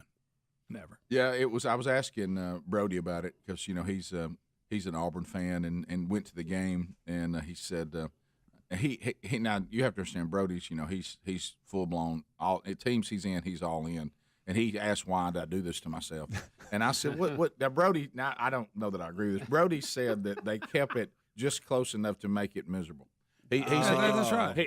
He said this is the life of the Auburn fan. Okay. There's no way we're going to win this game, but just when I'm ready to let it go, they would do something that made me think, well, no, maybe. About a score and a half. There's a 14-point window that they've kind of hung around. Just enough to make it miserable. That's why I say he's typical Auburn. They did just enough to make it miserable. Because clearly, you've seen so many bizarre endings. Okay, especially at Jordan Hare. You think, well, hey, anything's possible. We can score 2 touchdowns to make it 10 miserable. seconds. Who knows?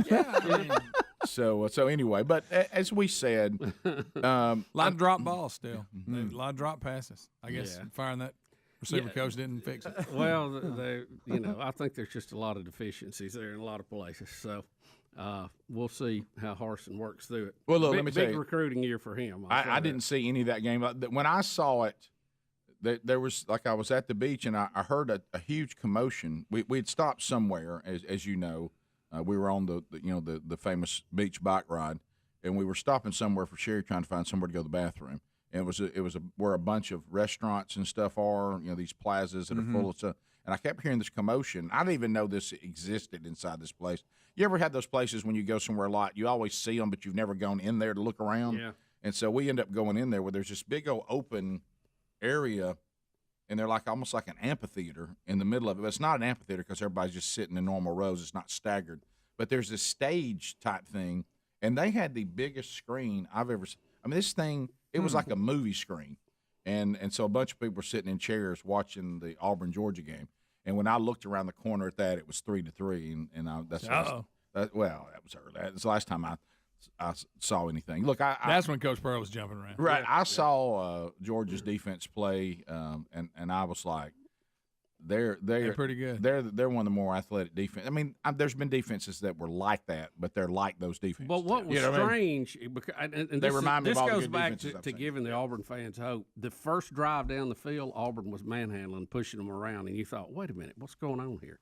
And then it stalled, and then things kind of got back where they were supposed to be. Well, that's the world equalized again. Well, when you're dealing with people of that age, and you hear all the great coaches dealing with it, I don't care how there almost has to be something that wakes them up, because you can tell them not to believe their own hype all you want to. But you're going to. Well, this defense has been heard. They're the greatest defense in the world.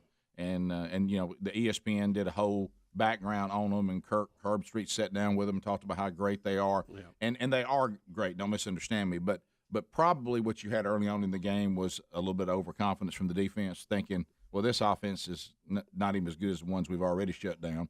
And all they'd heard is the offensive line's not any good and all this kind of stuff. And so you probably saw some overconfidence early in the game. I was a little shocked that they didn't throw T.J. Finley in there just for a change of pace. I mean, he gave him some reps after he's come back and led them to a win against Georgia State. He's played one series since. So I don't know.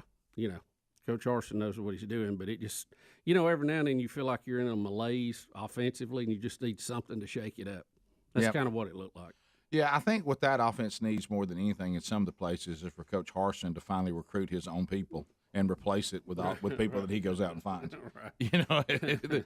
Because right now it's an offense that somebody else put on the field for him.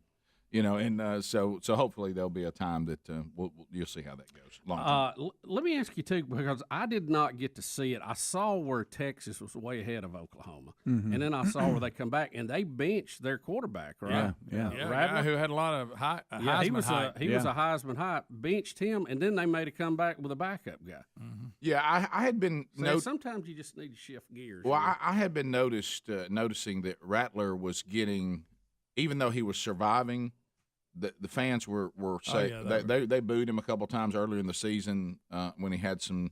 I think he was a quarterback. I remember he was on that QB1, that Netflix series. Yeah. I think he was one of these quarterbacks that was supposed to, like you said, Heisman, all world, and he has kind of underperformed. Yeah. Mm-hmm. And this must have been the final straw on that. This one had everything. Even a wild fox ran the sidelines. Really? during the game. Yeah. And then Michigan kicked a last-second field goal to beat Nebraska. Stay undefeated. Right? Mm-hmm. Yeah. How about I was looking down here at undefeated. What about Wake Forest, 6-0, number 16? Yep. Yeah, I've heard some hype from them in the ACC. Oklahoma State 5-0. Greg does not believe Michigan State 6-0. Well, Greg does not believe in the number 3 team. I'll tell you that. He does not believe in Iowa. Yeah, they may make the playoffs, but number 2 you may now. Oh, that's right. They're 2 now, aren't they? Yeah. Boy, the top of the if the playoffs started today, it certainly looks different, and it has the last few years, hasn't it? All I've seen is highlights on Iowa. I have no idea. Me too. I don't know. Yeah, which would be all the good things. No, but it feels like to us when you get it feels like to us when you get to a playoff. If Iowa were somehow to survive, they'll be that first round game that disappoints us. They'll get hammered by whoever they play in the first round. It feels that way. That may not be. Hey, Rick, you got Oklahoma sitting there at number 4. Yeah, Oklahoma's they're legendary for that move. Can we keep them out of the playoffs though, since they don't play defense? Just not another Oklahoma playoff. I'd rather let's get a look at Iowa. I'd rather them get a shot at it. So they really think Oklahoma's better than Alabama? Well, that's just they're punishing Alabama for losing. But Alabama will find their way right back into the Final Four. Sure. And probably win the whole thing. We'll be back. Rick and Bubba.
It is 8 minutes to the top of the hour, the Rick and Bubba Show. Wrapping up a look over the football weekend. And we'll get more stuff as the show progresses. You may bring up in phone segments and things like that. But one of the things, and Bubba mentioned it, and it's one of those things where you think about mentioning and you're like, well, maybe I just didn't see it right. Like I said, I only saw the last 8 minutes of the Alabama-Texas A&M game, which I did get to see the field goal in the last drive that A&M put together. You know, we're forgetting that really the real impressive part was that A&M took their offense down the field and got him a position for really a chip shot field goal by some incredible play by the quarterback and the receivers and the offense against a very good defense. Of course, you know, there are some Bama fans that are calling for the defensive coordinator to be fired. But you know what? That's commitment to excellence right there. I mean, keep in mind, undefeated last year in a pandemic, nobody could touch them. And but I've talked to Bama fans. You know what they think? Last few years, our defense has not been at the level it needs to be. Well, and you lost 5 first-round draft picks, right? But you're gonna have that. But anyway, they're saying that you know, there's only so good you can be in a college team year every single year. It's just a certain level you can't get above. But Bubba brought it up. I didn't mention it because I thought, well, maybe I just didn't see it right. But I remember when they lined up for the field goal, when A&M lined up for the field goal, I looked at the holder and I said, what is he doing? Well, I noticed it earlier in the game. I thought, I've never seen a guy hold for a kick like this. Most of the time you catch it on the side, put it down. Yeah. He was catching it like or lined up like a hind catcher. Mm-hmm. Squared up to the line. Then he would catch it and put it down. And it's almost like the kicker came kick around him and kick under his leg to hit the ball. Yeah. I don't know how in the world they do that. So look at I have never seen that style before. Look how he's sitting, Greg. See, that's weird. He puts does it go down under his in leg. front of him, and he goes under his leg to kick the ball. I can understand from the holder standpoint that this keeps you from getting the ball past you if you get a bad snap. But from the kicker standpoint, it looks really awkward. So he goes under under his bent leg and hits the ball. Some of you people that kick, I've never seen that. Need to explain that one because I have never seen that technique ever before. I haven't either. I mean, that's one thing that is pretty standard. They catch it on the side, put it down, spin it as it's going down. I have never seen that style ever, and a couple of times I kept looking at it going, what is he doing? Yeah, those of you that can't see it, he's looking toward the goalpost. I mean, he's squared up. He with catches the it and he just does this. It puts it down beside him. Yeah. And so, look, he's looking at the goalpost. Boom. That is. Like a hind catcher would catch the ball and put it down. Yeah. Again, I understand the benefit of not losing a bad snap and being able to recover it or whatever, or maybe have a chance. But for the kicker, that seems real odd. Yeah, some of you kicker people, let us know what that's all about. Because I have, Rick, of all the things in football I've seen in 50, almost 60 years now, I've never seen that. So then as the crowd hits the field wide open, as I heard some of the announcers say as they were ending, the announcers were saying this will be a $250,000 fine against Texas A&M, and they will gladly write the check. Right. So there were. They got one of them boosters up there to stroke that check. No yeah. problem. There's some footage of Saban's security team because they immediately have to get him off the field. Right. And buddy, they start plowing people.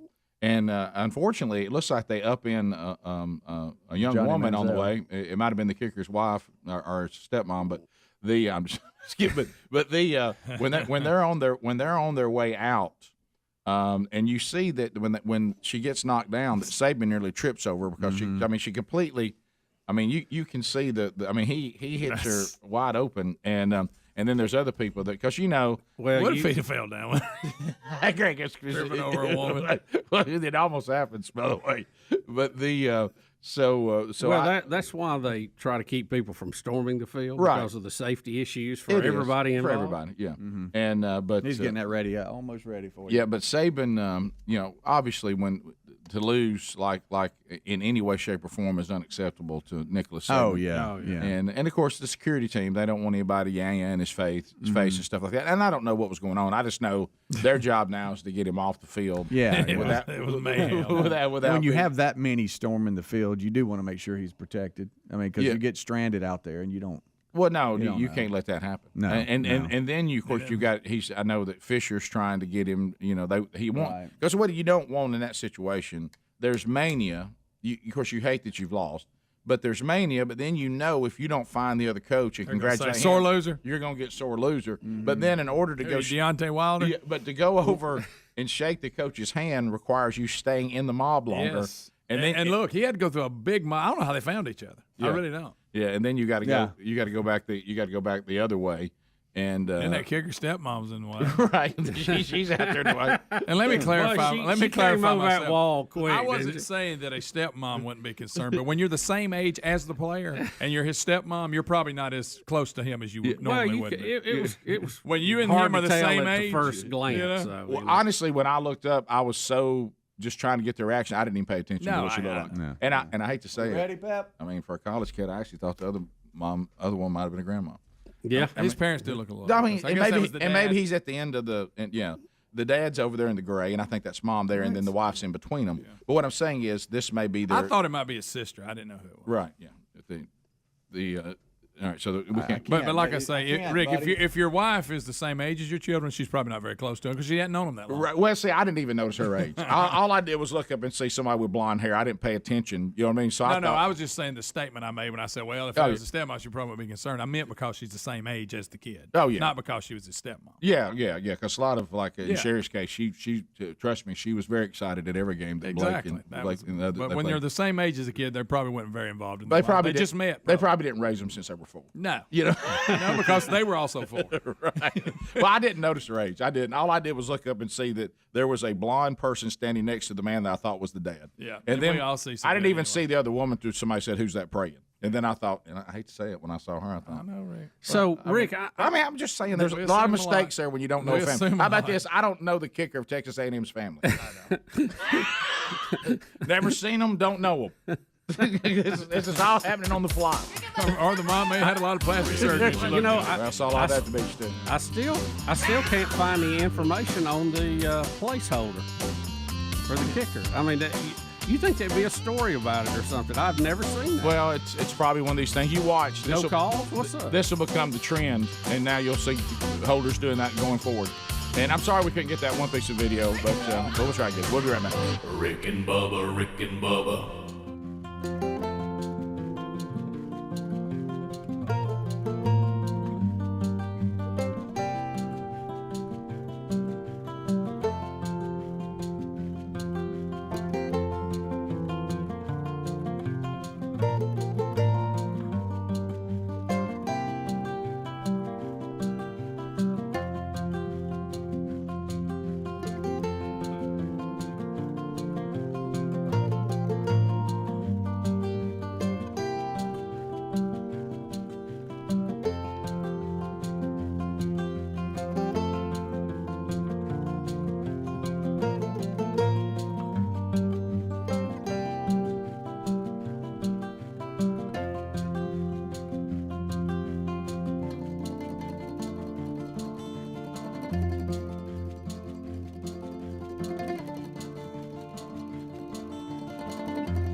6 minutes now past the hour of the Rick and Bubba Show. 866-WE-BE-BIG is our number. Thank you for being with us.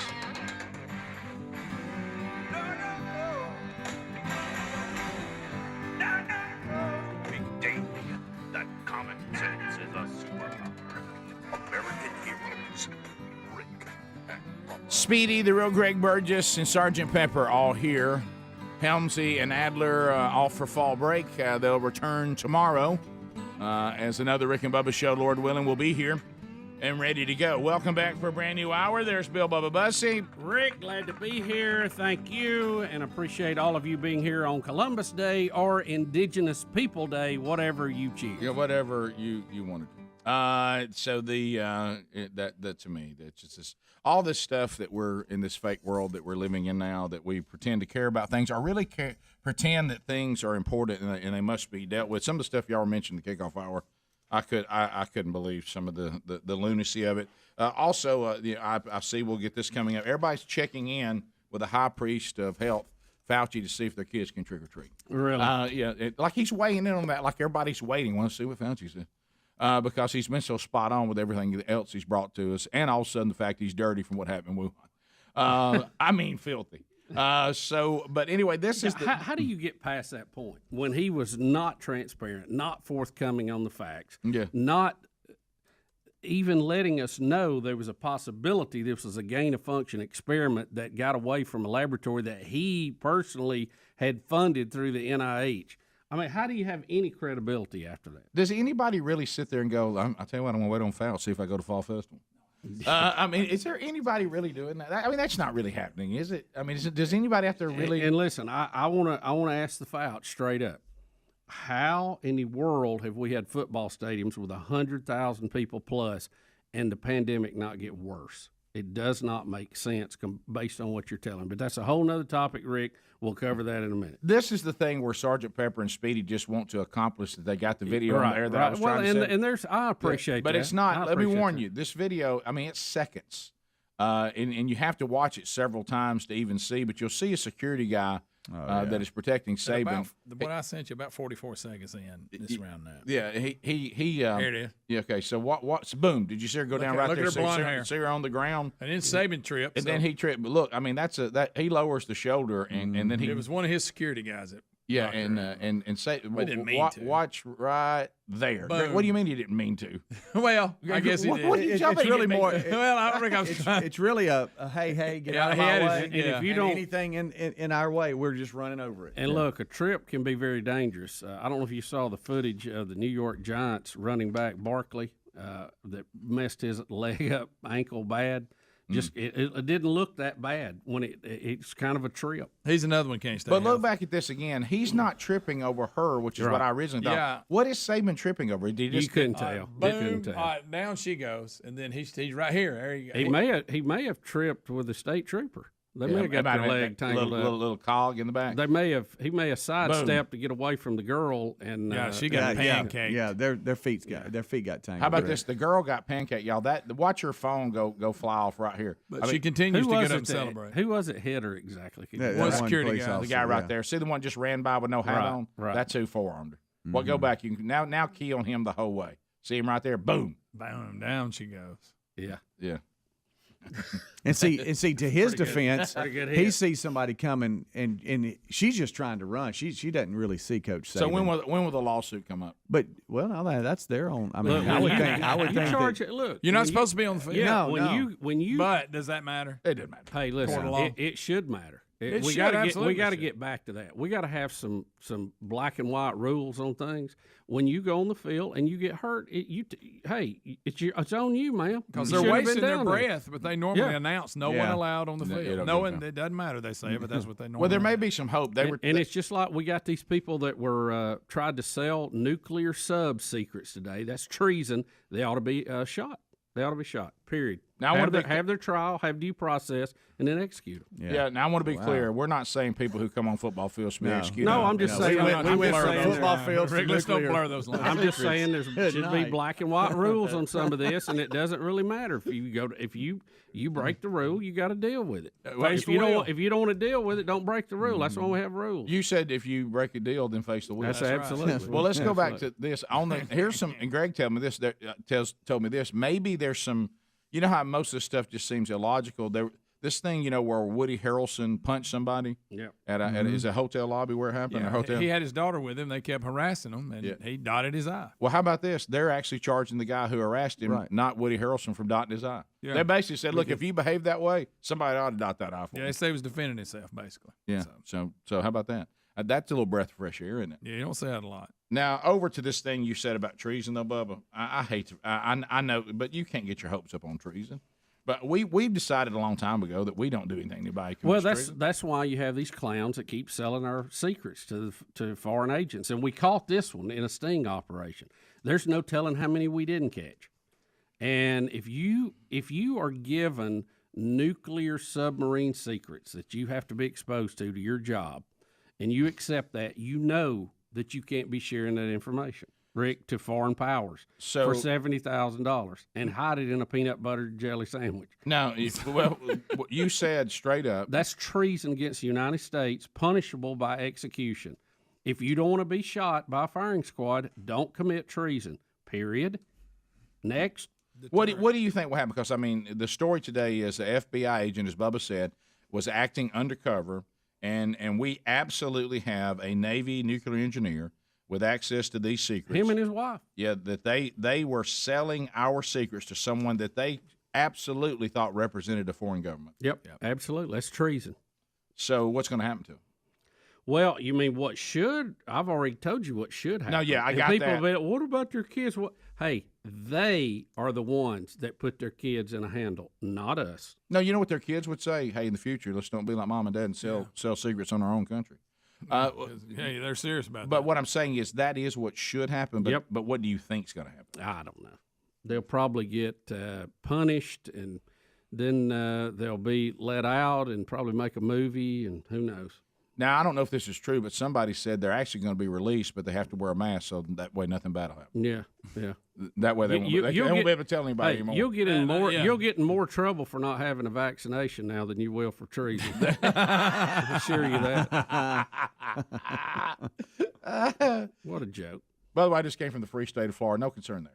None. The free state of Florida. Rick, there's hardly any concern anywhere. Well, in Florida, too. Except for a few communist states we have. And their cases are dropping in Florida as they continue. Yeah, Florida is like 48th in the country. I saw a lot of masks out there on Kyle Field after the Did you see the whole field was full? Yeah, this didn't saw a lot of masks out there. Well, this is what gets that me. one lady He's had being no sarcastic. There was no mask anyway. Well, we're transitioning now from because Bubba brought up the vaccine with compared to treason, and I agree with you the way it seems now. But I got to go back to this again. Certainly not a scientist, but of all the examples that you guys just gave, things that are going on outside with gigantic crowds, and we've always kind of thought that outside was made the more difficult for the virus to pass. And of course, you have people, and I know that it's ignored. You have people that are vaccinated, and you have people who have natural immunity, and you have outdoors. And that seems to not be overly dangerous. And then we're sitting here. I'm holding in my hand right now a story that Speedy laid out today about Fauci. And he's telling people this winter continue to wear masks outside. Oh, yeah. Look, Fauci would have a mask sewed to your face if he could get away with it. That's so good. You know, I don't know why he doesn't put everybody in an astronaut helmet. But where is... Just be done with it. Where's the logic on that? Why don't we put everybody in a hazmat suit? Right, because... Look, it's a serious disease, and we this thing has been fumbled 6 ways to Sunday. And there's just, look, you can't have a worldwide pandemic. You're not, and I hate it because we've lost friends. But, Rick, again, how can we have hundreds of thousands of people crammed into stadiums all over the country week after week after week and the infection rate go down? How is that possible? Somebody help me. So here's Fauci. Not a mask inside on any of these campuses. I've been to one. You could, if you'd have held up $100 bill for a mask, you couldn't have found one. Right. Like Monty Hall. Yeah. Mm-hmm. Yeah. So he says that tailgating under tents, everybody crammed in together. Yeah. So Fauci says that there's no doubt that the deaths are decreasing, hospitalizations are decreasing, and our cases are decreasing. But he still thinks that people should wear masks, even if you're vaccinated, outside this winter. Well, to me, in the winter, the problem should be inside, shouldn't it, not outside? Yeah. And he wants you, even if you're fully vaccinated or have natural immunity, which I don't know, he has a hard time mentioning that. Somebody has to ask him directly. That even if you're protected by however you've gotten your antibodies, whether they were manufactured naturally. Do you know something I thought about today in the shower? The people that are all about the organic free-range movement are pro-vaccine and anti-natural antibodies. Oh, I know exactly. Yeah. So in other words, don't eat a piece of processed food, but take. You know why? Because it's been vaccinated, Rick. They don't want meat that's been vaccinated, right? Keep that in mind. I know. Rick and Bubba, Rick and Bubba.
22 minutes past the hour of the Rick and Bubba Show. We're back, 866 We Be Big.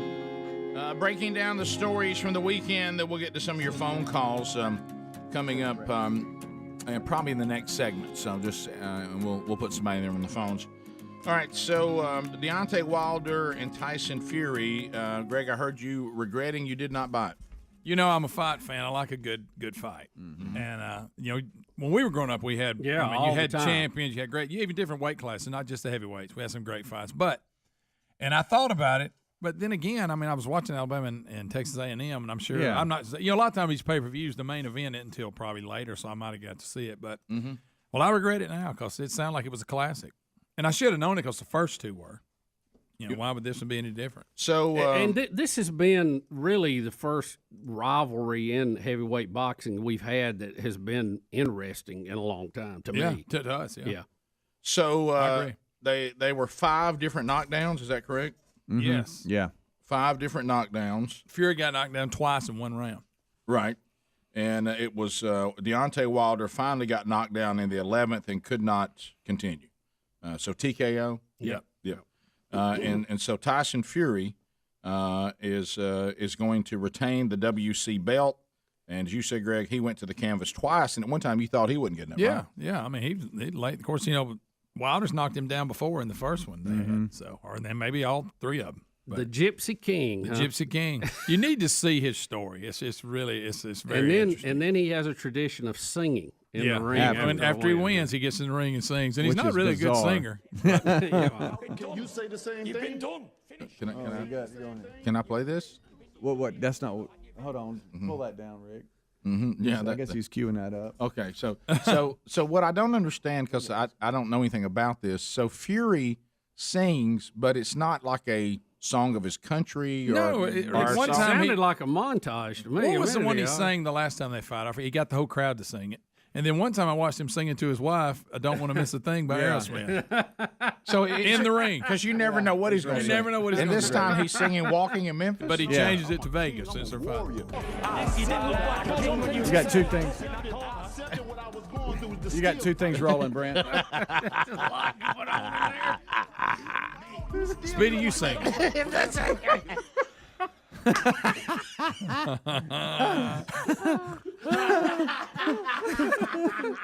My favorite is watching Speedy struggle. I'm not sure what that was. Sergeant Pepper's filled in for Adam. He's struggling a little bit on playing the video. We got it. Would have been great as if somebody dropped. Hey, Rick, like, how about now? Here we go. Okay. Yeah, let's go. All right, this is good. It was a great honor tonight to be here. And I got one thing to say. Put on my blue suede shoes, baby, boarded the plane. A touchdown in the land of the Delta Blues, in the middle of the pouring rain. WC handy, when you look down over me. Got his belts on. Hey, I got a first class ticket, and I'm as fly as a guy can be. I was walking in Vegas. I was walking with my feet on the field. I was walking in Vegas. And do I really feel the way I feel? I don't say he has enough area of insane. So what if you're Deontay Wilder and you got a bad attitude because you just lost and you hadn't listened to that on your way out? Yeah, to the hospital. You're being carried to the hospital. Yeah. He didn't stay overnight, but he had to be carried to be checked out. Of course, Fury claims that he tried to go up and talk to him and say good job, and that Wilder told him he didn't want to be sportsmanlike and all this. So Fury called him a loser and an idiot. Yeah. But guys, I got to go back. Sore loser. How can you pass that Fury may sing anything? There's no rhyme or reason to what he. But Rick, how can you be in that good a shape to sing after he? Look, I know. You won the fight, but you've been in there being hit by Deontay Wilder. It's called you got knocked on your back twice. Two giants. I tell you what it's called. It's called victory. Yeah. Something when you get you get them endorphins when you get that victory. So something you can do anything. Greg and I were talking off air earlier.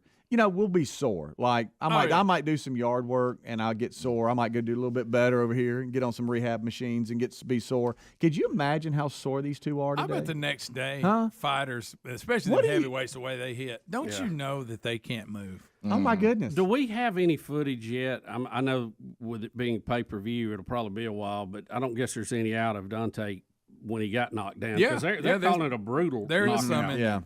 There's footage. The 11th round knockdown you're talking about, Bub? Yeah, I guess. Yeah, the You one can that put go him to out. YouTube and there's one that says highlights. Okay. So here's something that says Wilder did have a comment after the fight, and it says, "I did my best, but it wasn't good enough tonight. I'm not sure what happened.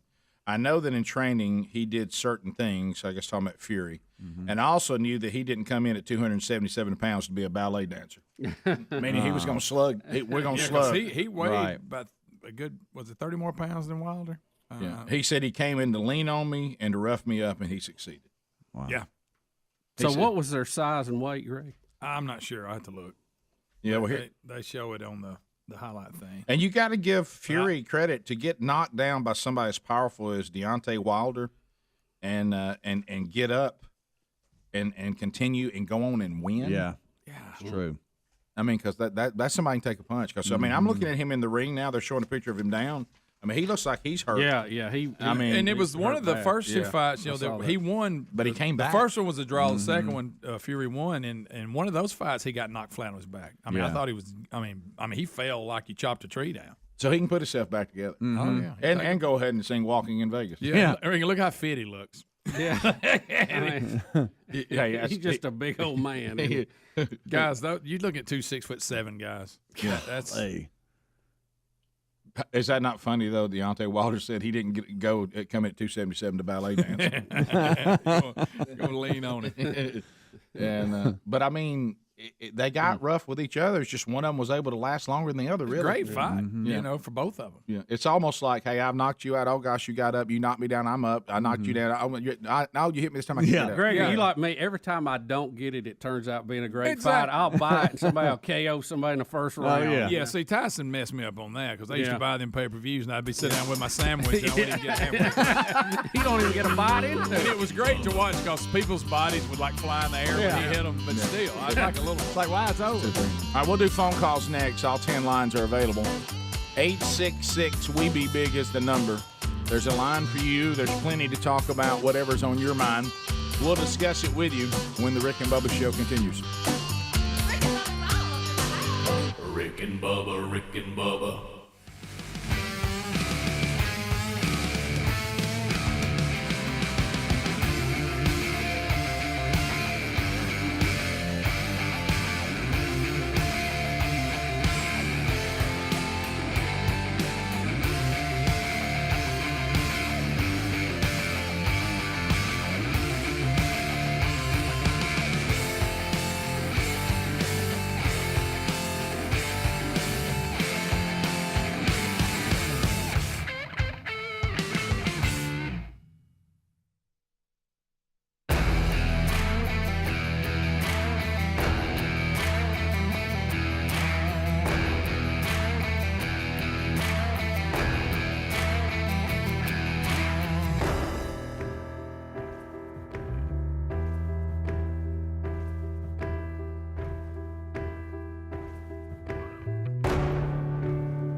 35 minutes past the hour. All 10 lines are available. Our first phone troll of the week. And we'd love to speak with you at 866-WE-BE-BIG. Find out what's on your mind. Make comments. Ask questions. Bring information to the table. Not designed for meaningless shout-outs or shameless plugs.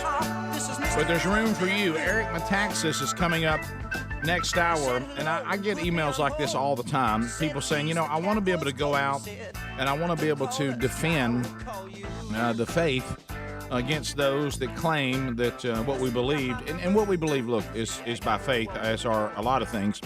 But that faith is also based on a tremendous amount of evidence. And Eric Metaxas, playing off the 1966 Time cover magazine, the very famous Is God Dead? He has turned it around, and his book is called Is Atheism Dead?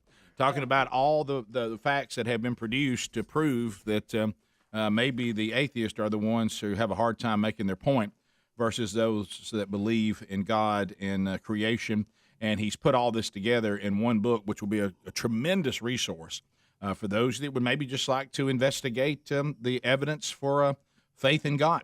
In the Judeo-Christian view. But anyway, so Is Atheism Dead? It's coming out in a few days, but we'll talk to him and tell you how you can pre-order it and interview him on some of the points he makes in the book coming up next hour. Also, Sergeant Pepper said he has the footage of Tyson knocking Deontay Wilder out, so we can see that shot as we go to phones right after. So if you want to get in, you can. So here's the knockdown. Went to the body there, and Fury's just hurt him again with an uppercut. It could be all over now. Oh, and there it is. Boy, he's down there. There's no getting up after that one, Bubba. And the fight is all over. It's all over. And Wilder is beaten. And Fury, in the 11th round, gets the stoppage he craves. Well, he went down hard, didn't he? Wow. To the phones we go, and there's room for you if you want to get in. 866-WE-BE-BIG. To Bobby out of Gadsden, where it all began. Listen to us on Z93. Bobby, you got 30 seconds. Go ahead. Mac. Hey guys, went and seen Kiss in Atlanta last night, and Paul Stanley's stage banner sounded like Edith Bunker from All in the Family. What now? Say that again. His stage banter? Yeah, like in between songs and stuff. He sounded like Edith Bunker from All in the Family. It was horrible. Are they getting too old? Yeah, the show was amazing as far as fireworks and all that. Right. But now, when you say Edith Bunker, do you mean he talked too long, or he had a squeaky voice, or what? What do you? Yeah, he talked way too long, and his voice sounds like an old lady's or something. It was just like, man, just play the songs. Don't talk to us. Just play the song, please. So are you saying he didn't have I want to talk to the people over here? That's gone now? Yeah. It's almost like, I want to talk to the people over here. Is that what you mean? He was like, Atlanta, it's been 40 years. Oh, okay. What did that? So his audio was bad? Yeah. Did the songs sound okay? Oh, no, the songs were great. The songs were good, but it was just, you could tell his voice sounded like it was blowed out in between songs and everything. I got you. Okay. All right. Well, thanks, man. I appreciate you calling. Remember, sometimes when you tamper with the memories, you got to be careful. Yeah. Let's go to Gary out of the great state of Alabama. Gary, go ahead. Welcome. 30 seconds. How are you? I'm good, buddy. How y'all? Fired up and ready.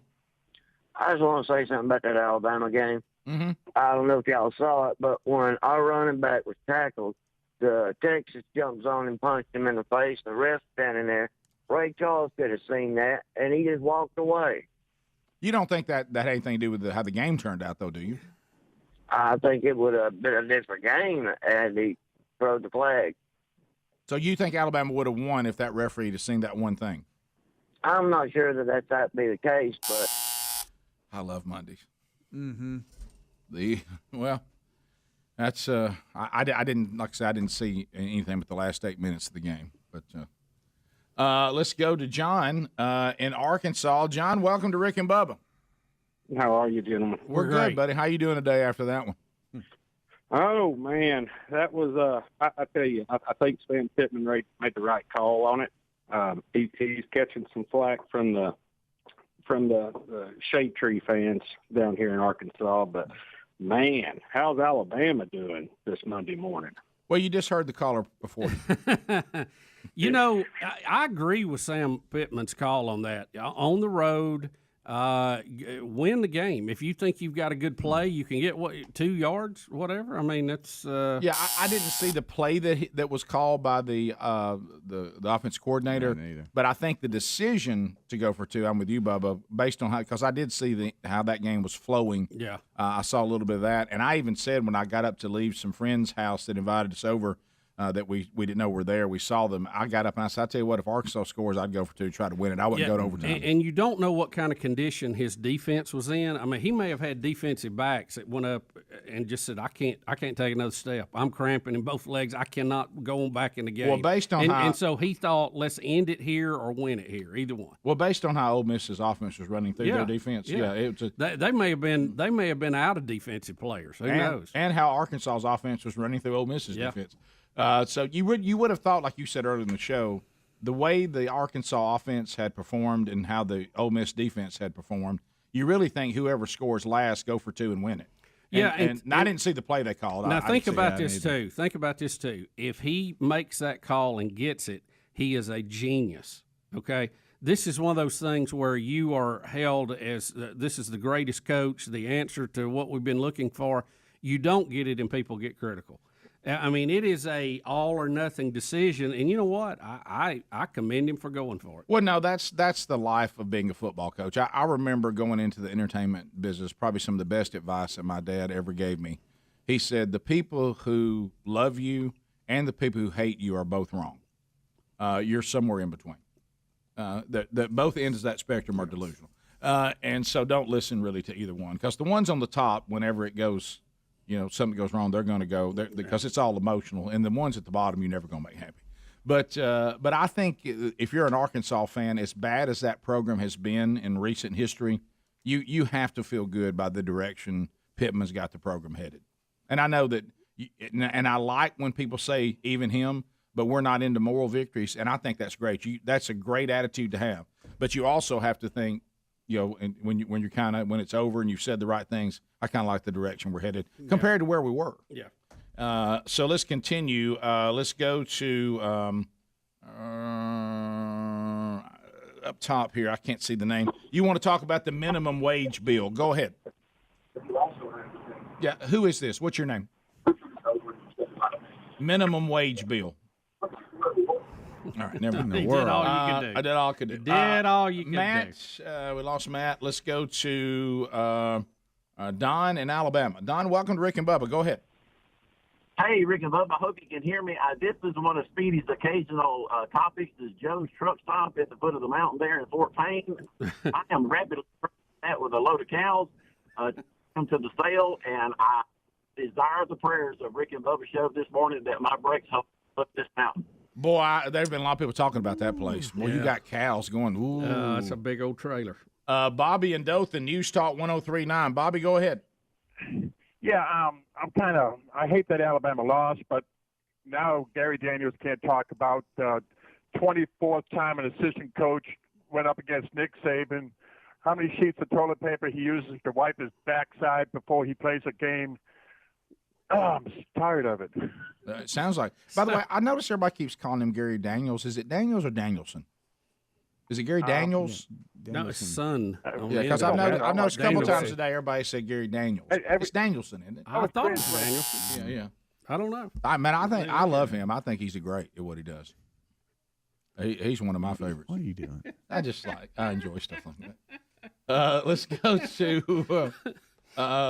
to Brent in Birmingham. This shows number of people named Brent. It's a lot. Really it's a lot. The Brent, really Brett, the Brents and the Bretts. There must have been an era where every boy was named Brent or Brett. Brent, welcome to Rick and Bubba. Go ahead. Hey, morning, guys. Hey, buddy. I've faced with a situation this weekend. Want to get your take on it. Okay. You're at a backyard barbecue. You got limited space on your plate. Where are you on the potato salad? It's down at the bottom. I don't even like potato salad if I have a whole bunch available. Yeah, I hated it when I was younger. I've grown to tolerate it, and I can really only eat it if I mix it with the barbecue beans.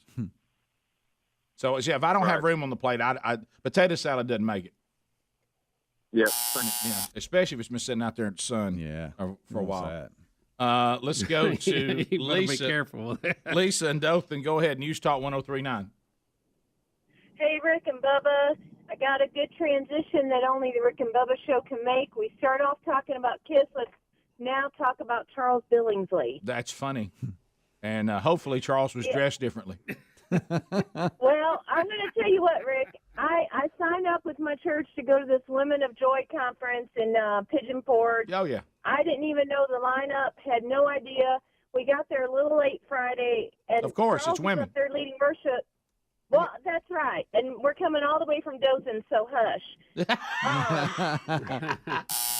Well, yeah, we got the email today. They're really wanting Charles Billingsley to come visit. Let me tell you, big time. I mean, now, I want Go to his website. I think that's how you can book it. I've said to Charles Billingsley many times, so the Women of Joy don't have a woman leading them in praise and worship. They bring you in, even for a women's conference?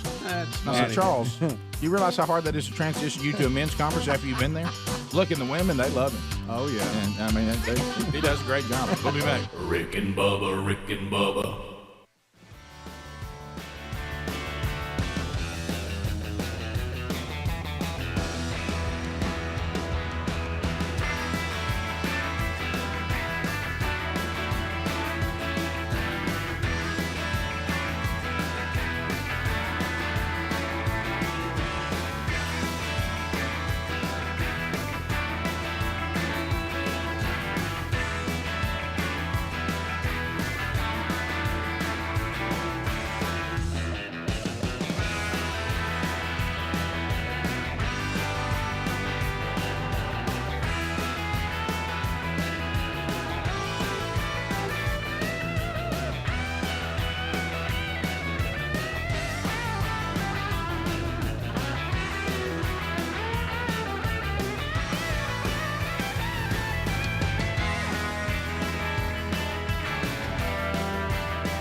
It is 9 minutes to the top of the hour. The Rick and Bubba Show, 866-WE-BE-BIG is the number.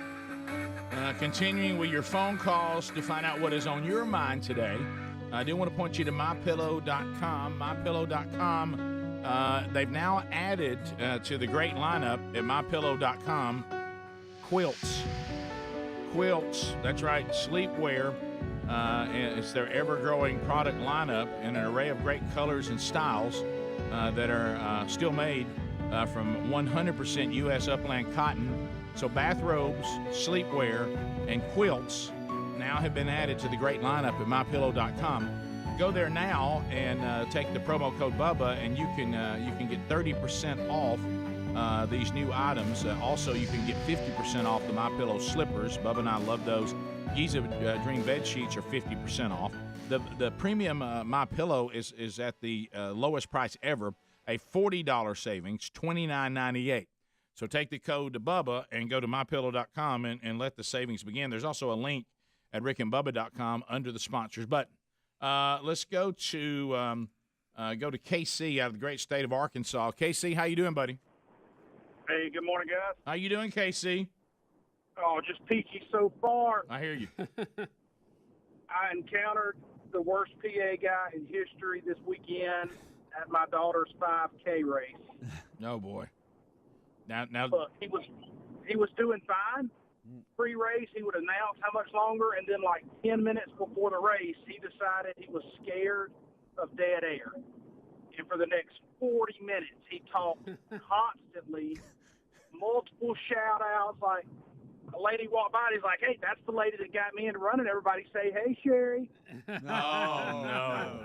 All right. I know we can do better than that, guys. Everybody say, hey, Sherry. Oh, no. Really? See, that he's not an MC. He's a PA announcer. Dead air with the PA announcer is fine. Yeah. He's only, or she are supposed to only speak when there's something to say. Right. Like an update or something. Exactly right. I do want to let y'all know that he was announcing the some of the sponsors of the race, and he got to a physical therapy thing, and he's like, now, this is special to me because that's where my mama's at. Oh, no. She fell about 2 weeks ago. Oh, no. It was in the kitchen when she fell. She was cooking dinner. No, this is not all on the We pig. think she's going to be okay. And look, it was like it was a never-ending story. Oh, man, I'm sorry you had to go through that. I mean, let's face it. You're already not happy because you're at a run. Yeah. But I mean, that's wow. That's that is. You know what? That's what happens when you're looking for a volunteer. If you just write a check, you don't have to put up with that kind of stuff. Sometimes you get what you pay for, doesn't it? Let's go to Anonymous out of the great state of Alabama. Anonymous, go ahead. Hey, Rick and Bubba. Hey, buddy. I appreciate you guys. Sure. Listen to you every single day. I was you. going to ask a general question about high school football. My team actually this past Friday lost 0-21, and they never threw a single passing play at all. And I was just curious if that is normal. Well, it's all according to what their offense is. Yeah, what the offense is, who the coach is. You'd think at some point you might sling one, but maybe you don't have the ability to do it. Maybe you don't have a quarterback that can do it, or receivers that can run routes, or an offensive line that can protect. Most of the time, and you may disagree, but most of the time, just to give you a kind of a background, most coaches go out and do what they think gives their team the best chance to win. Most of them don't go out and try to lose on purpose. So just so you know that. Now, there may be some exceptions, but I can't think of any. And this coach may have been incorrect, but in the thought process, but probably the type of offense they ran was the offense they thought would give them the best chance to win. That's how most coaches operate. Now, I know up in the stands we're always smarter than they are, but most of the time that's kind of the – and you may say, well, that didn't work out, let's try something else, and they probably will. Right. So there you go. But I know some teams that still, even in modern day high school football, they win a lot of games and don't throw it very much at all. Yeah. And then there's some that can't throw whatever it. their scheme is. We continue. Smokey out of Tennessee. Smokey, welcome to Rick and Bubba. Go ahead. Hey, what's going on, fellas? We're good. We want Bama. We want Bama. Tennessee does. I don't know if we do or not. We're going to go all the way down. We're going to Gatlinburg and get some saltwater taffy and get it on. No popcorn for that saltwater taffy. Get it on. Yeah, that's now, don't. Let's see. Don't you guys come to Tuscaloosa for homecoming? Yeah, coming up. Yeah. Oh, you're gonna get Bama. Yeah, they go to Starkville next. Yep. Yeah, that's where Bama will be. Rick. Well, they do. That's, I know, but just that's hearing you that's say a hurt dog now. Yeah, you know I what know. I mean? I know. I don't want to be in front of that. Riley in Huntsville, 100.3 The River. Riley, go ahead. Good morning, Biggins. How you doing? Good. Buddy. How you doing? Man, I'm fine in frog hair. Good. One of those. If y'all's group was a pack of beagles, who would be a cold nose? Who'd be a hot nose? Who'd be the jump dog? Probably, I don't think we wouldn't have a cold nose on our group because we would be a good pack of beagles. So a cold nose would not be tolerated. I tend to think that probably Greg would be the jump dog. I see Bubba as not joining the fray till we've already got something up and moving. So that's there's no doubt about that. Mm-hmm. So when I bark, you know it's real. that's right. Yeah. But look, now we're gonna have there'll be no cold nose. No. I mean, if we had one, it'd probably be Adler, but I don't think so. Let's go to Tommy in Florida. Tommy, welcome to Rick and Bubba. How are you? Hey, Biggins, how y'all doing? We're good, man. Great. Hey, so real quick, I'm a day late. I was short listening to some podcasts from last week, and the topic of abortion came up. And I'm an old salty Marine. I've got a warped sense of humor. But the local chapter down here, their logo for abortion is think of the Black Lives Matter fist holding up, but it's holding a broken hanger. And I saw that, and my stomach just turned because they always say that they want it to be safe, they want it to be legal, they want it to be rare. And then they go and they have this logo, and it's just like there's no decency, no, thought process of this child that is going to be essentially destroyed. And it really just turned my stomach to see something like that. Yeah, well, they love the shock value of all of it. But then if you want someone who's making this decision to maybe also be shocked into realizing what they're doing, now they want no part of that. They don't want a person making this decision to have all the information so they can really weigh the decision correctly. Mm-hmm. But now when it comes to you can't take this away and it ought to be on demand, then we use shocking visuals like that. It's interesting when they use shock and when they hide it, which are to tell you everything. Top of the hour, if you leave us, have a great day. You got more Rick and Bubba, a top of the hour break, and then, Lord willing, we'll continue. Stay with us. Rick and Bubba, Rick and Bubba.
loving evangelical Christian white men.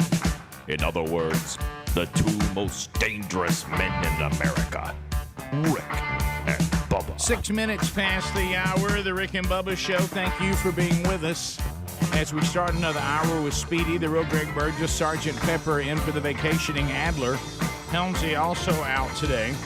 O'Reilly Auto Parts upcoming events. This Sunday night, looking forward to headed to beautiful Petal, Mississippi. I'll be there for the Pine Belt Baptist Association, their big gathering, and I'm honored to be their speaker this year. We tried to do this back in 2020, and pandemic canceled it, so we just moved it a year later, and looking forward to finally getting there with that great association. If you're coming to that Sunday night, we'll see you there. themanchurch.com. We'll have our stuff there. And speaking of themanchurch.com, Crossroads Church and Warrior. Hopefully you had a great time last night with Brian Gunn. Coming up on the 17th of October, the church at Liberty Park, Vestavia Hills, Alabama, Scott the Rock Gorosky will be speaking at Man Church there as they get ready to implement the men's discipleship strategy from themanchurch.com. And then on the 24th, I'll be speaking in Mangum, Louisiana for their Man Church. They're doing the men's discipleship strategy. Looking forward to being there at Mangum Baptist Church in Mangum, Louisiana. Also coming up on October the 28th, look for Scott Dawson speaking at Man Church at Westview Baptist Church in Opp, Alabama. And also coming up on the 28th is the 13th annual Rick and Bubba Late Summer Slam.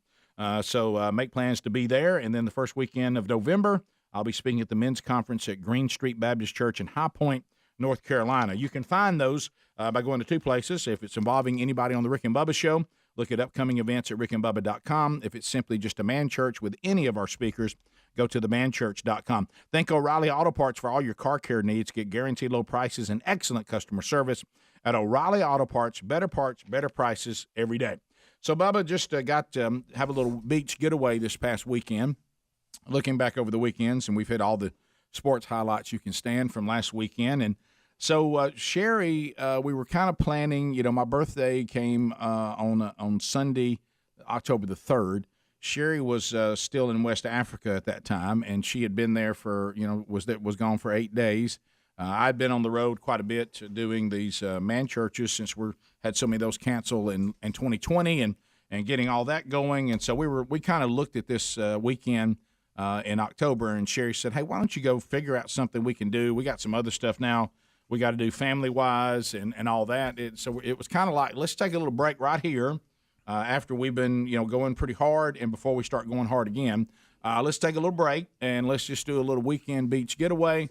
How about you, beach? How about it? And so I found, since it was only going to be 3 days, I found us a hotel, ended up getting us a good room facing the water, which was awesome. And the way that worked out, thank you, Lord, because it looked like it wasn't going to work out. Because, like I say, there was a time when October was the off season. That's not the case anymore. Right. People go to the beach pretty much year round. We're down at the Gulf Coast. There's very few times down there that it's not that everybody's not trying to get somewhere to stay. And plus, there's a lot of weddings and stuff. I didn't know about the fall breaks. That's going on.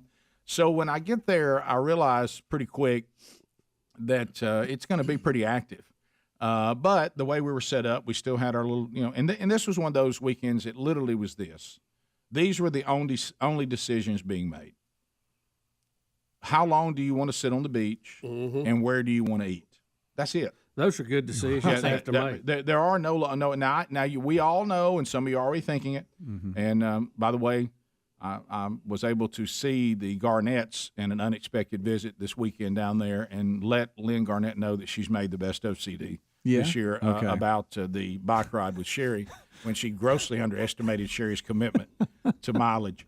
So I know that at some point I'll be riding bikes with Sherry. And really, I think what's happened, I think I've started doing better and exercising more. You want to think for your health and all that. But I think a lot of it really is based so I can survive beach trips with Sherry. Right. Because I know that she's going to call for this bike ride at some point, and we're going to go for miles. Greg got caught in it one year. And it's these are like your benchmark exams. And I got to tell you something. My performance this past weekend, of course, now remember, you got more of my kind of weather now. Yeah. I mean, it was still hot, warm, but it wasn't hot, like crazy hot. And I held my own. Sherry even commented that there were a few times that now you got to be careful, that I would mess around going, well, look, let's go. I don't like our pace. We need to pick up the pace a little bit. Yeah, you do have to be careful. Costs you later. But then I did that, and she would take off full speed, and I would go, well, I'll regret that. But anyway, so one of the things that happened to me while I was there is, first of all, when you people watch, don't y'all love to people watch? Yeah. I love it.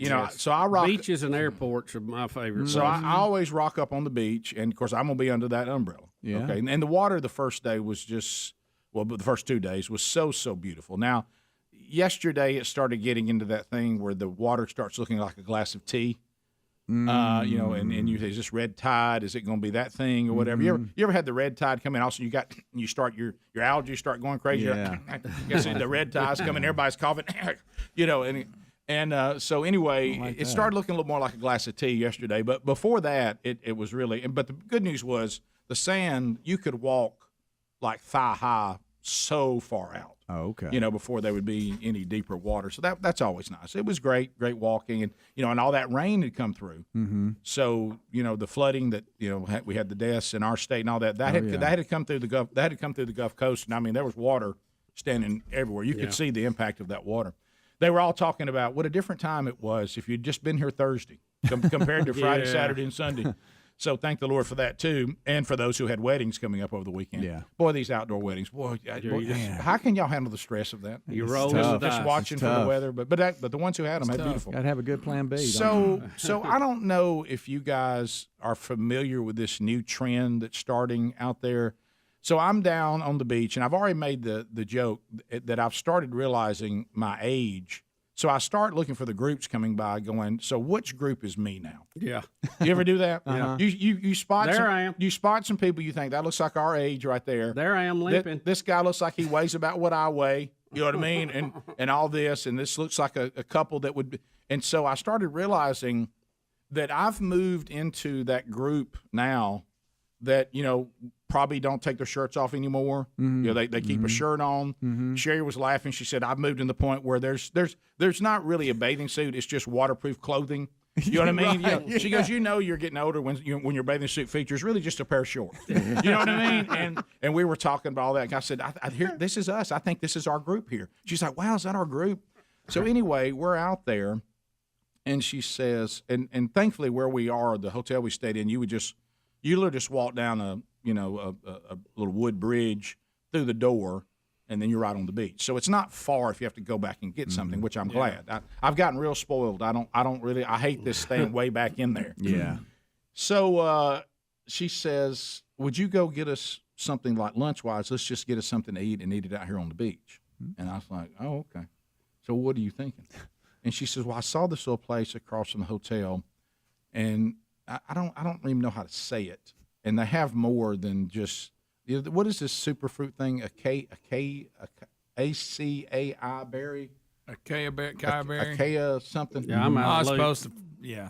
Some to cure everything. So anyway, they've started these places, and they're popping up everywhere, where they give you this little bowl of all little fruits and they have them. They can be banana based. They can be acai whatever based or they can be coconut based. Or there's a name for, and these restaurants are popping up everywhere. I mean, this is the thing for women, not men. This is the thing for women. Grab us some acai berry. They're really into these bowls, and they call them acai bowls or something like that.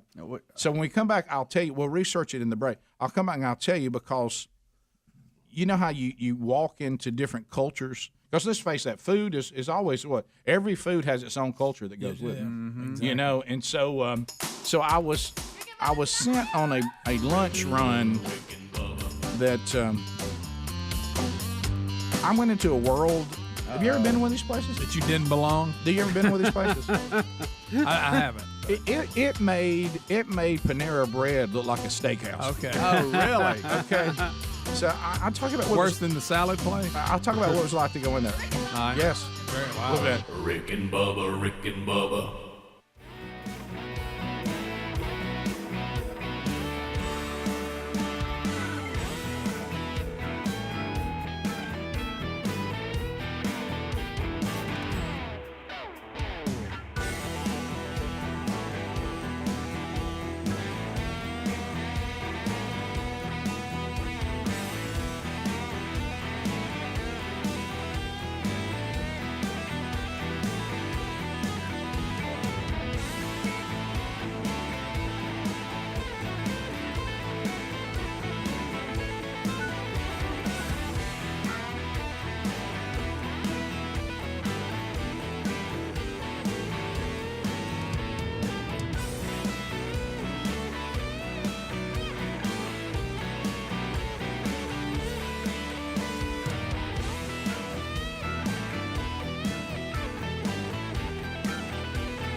the gravy, please. Rick and Bubba. Ooh, it brings me 20 to my minutes knees. past the hour of the Rick and Bubba show, so we're back.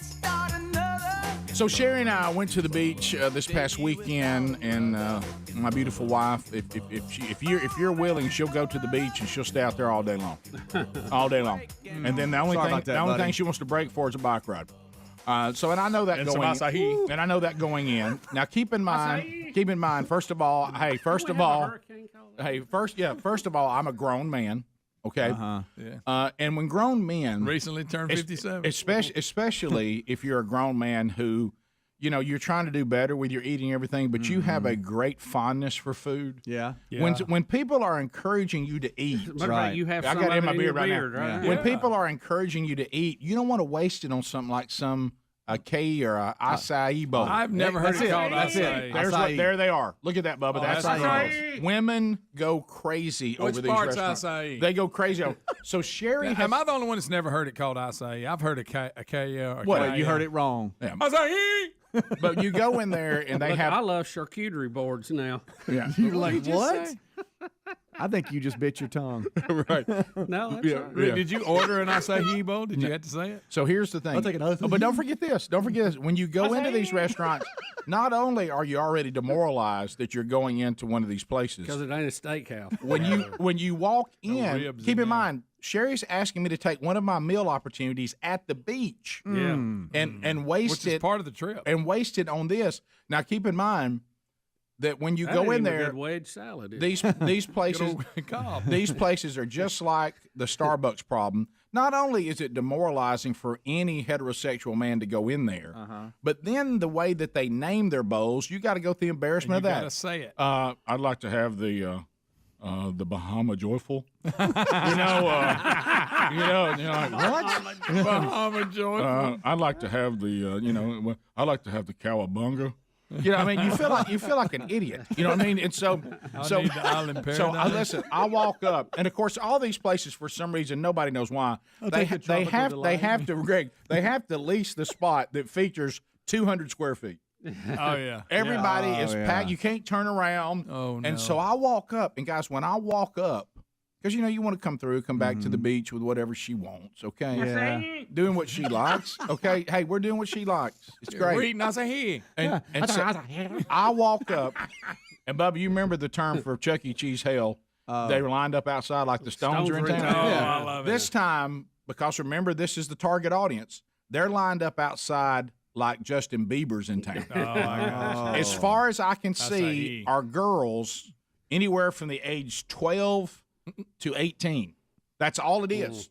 Okay. And I'm like, what? I mean, I'm talking about there you are. I'm talking about there's And then piles there's of Big them. Papa. Hey, there's piles of them. I mean, they're everywhere. Well, then What's this bearded guy doing in this line? Yeah. So and everybody's thinking. We got a bearded guy. For just a minute, Rick, I thought you were at a yogurt shop and that was toppings. I'm sorry, but it's not. That we would almost prefer. Yeah. So Let now me get you a napkin. You got some acai in your beard. right. Yeah. By the way, has that ever been said? Never. Hey, beard, you got some acai in your beard. No, because no man with a beard would be in there. That's it. So I get up there and I'm like, how long is this going to be? How long is this going to be? How long is this going to be? Oh, so long. Line's so long. So anyways, so I almost turned back, and then I think, well, you know what?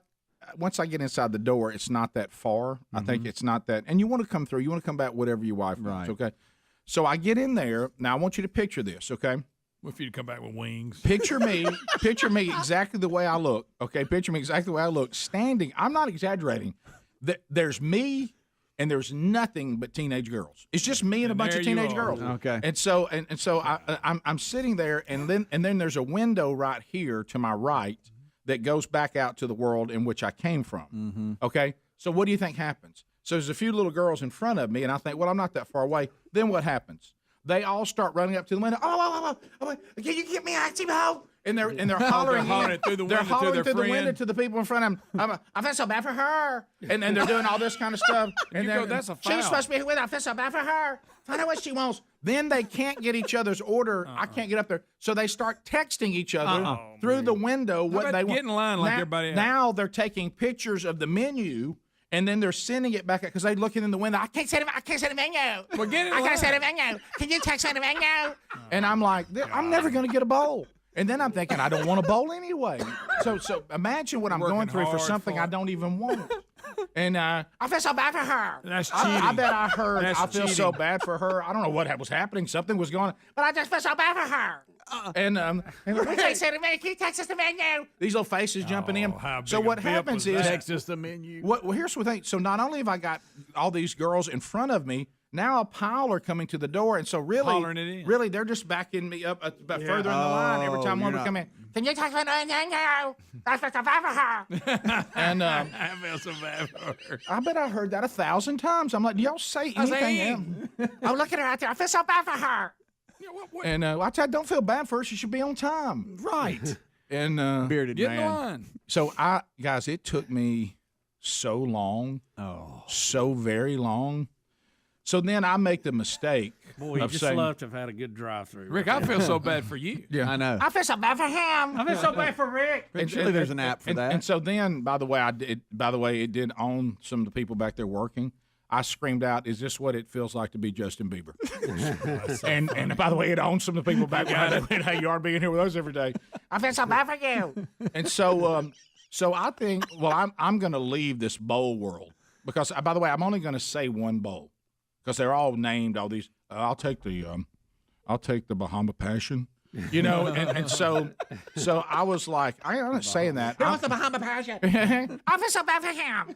So I say, Little Asian there. Go ahead. I said to Watch it. yeah. I feel so bad for her. There we go. I know. You know what I don't know why there's to talk the way they talk. I know. So anyway, so I was like, Did you ever just scream stop? I- Get I- in line I- like everybody else? I finally had to say, hey man. And they kind of look around, you know, they're terrified. Now there's a giant man with a They're all beard. looking up. Oh no, we should leave. Lumberjack has wandered in here. I'm so scared of him. And so anyway, He thinks they serve burgers. all I said was, hey now. You're overdoing it. Don't so much Y'all must not know about me. Y'all must not know about me. Look, now. Rick, I'll give you three. I'm I'll at give the you beach, three. so I'm in a pretty good mood. Yeah. But it's waning. Yeah. So Rick, I'll give you three of your friends' orders, and then I'm cutting it off. Right. I cut it. I did. That's funny you said I cut it off at 3. That's it. Okay. 5 and 6 came. I said, hey, man, y'all gonna have to come in. You said, whoa. I'm so kind of scared of him. So anyway, He looks like he's eating meals bigger than us. so anyway, so I get up and I just say I got to go smoothie. So what bowl did you No, get? no, I couldn't. I couldn't. Smoothie? I had to go smoothie. Right. I'll take. Give me something with strawberries and bananas in it. Well, which one? What do you mean, which one? You want the extra I want the one that's energy strawberry. Do you want to put an energy shot in it? No, I don't. Oh, yeah. I What don't does want that mean? Yeah, they Caffeine? run a You list dump the of it. caffeine. He doesn't know what he wants. You know, I don't think I've I feel ever. so bad for him. I don't think I've ever had Get a out of the smoothie line. in my whole life. I just want bananas and Ever. strawberries. I like a good and put smoothie. some milk in it. Or Listen, something. I'm not Oh, we don't anti-smoothie. have They're milk. pretty good. Do you want coconut milk? No, I don't. I want one that How came about from almond? a cow. What's going to get me Almond out of milk. here? Would you like to have some almond milk? No. You got some cow milk? Y'all, where did almond milk come from anyway? You got to see them milk. Almonds don't make Oh, they do if you grind them up. they don't they Yeah, it was such they don't raise little almonds off Well, milk. 35 calories. Did you walk back to Sherry with the right thing? I did. Of course, they forgot my smoothie. What? They call out Rick, and then I'm embarrassed. I tried to use a fake name, and they give me the Bahama Passion Bowl with Acai, Acai stuff in it, and then I'm like, hey man, where's my smoothie? And then they get frantic back there, and they can't find my order. Rick. I feel so bad for him. Rick and Bubba.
the gravy, please. Rick and Bubba. Ooh, it brings me to my knees.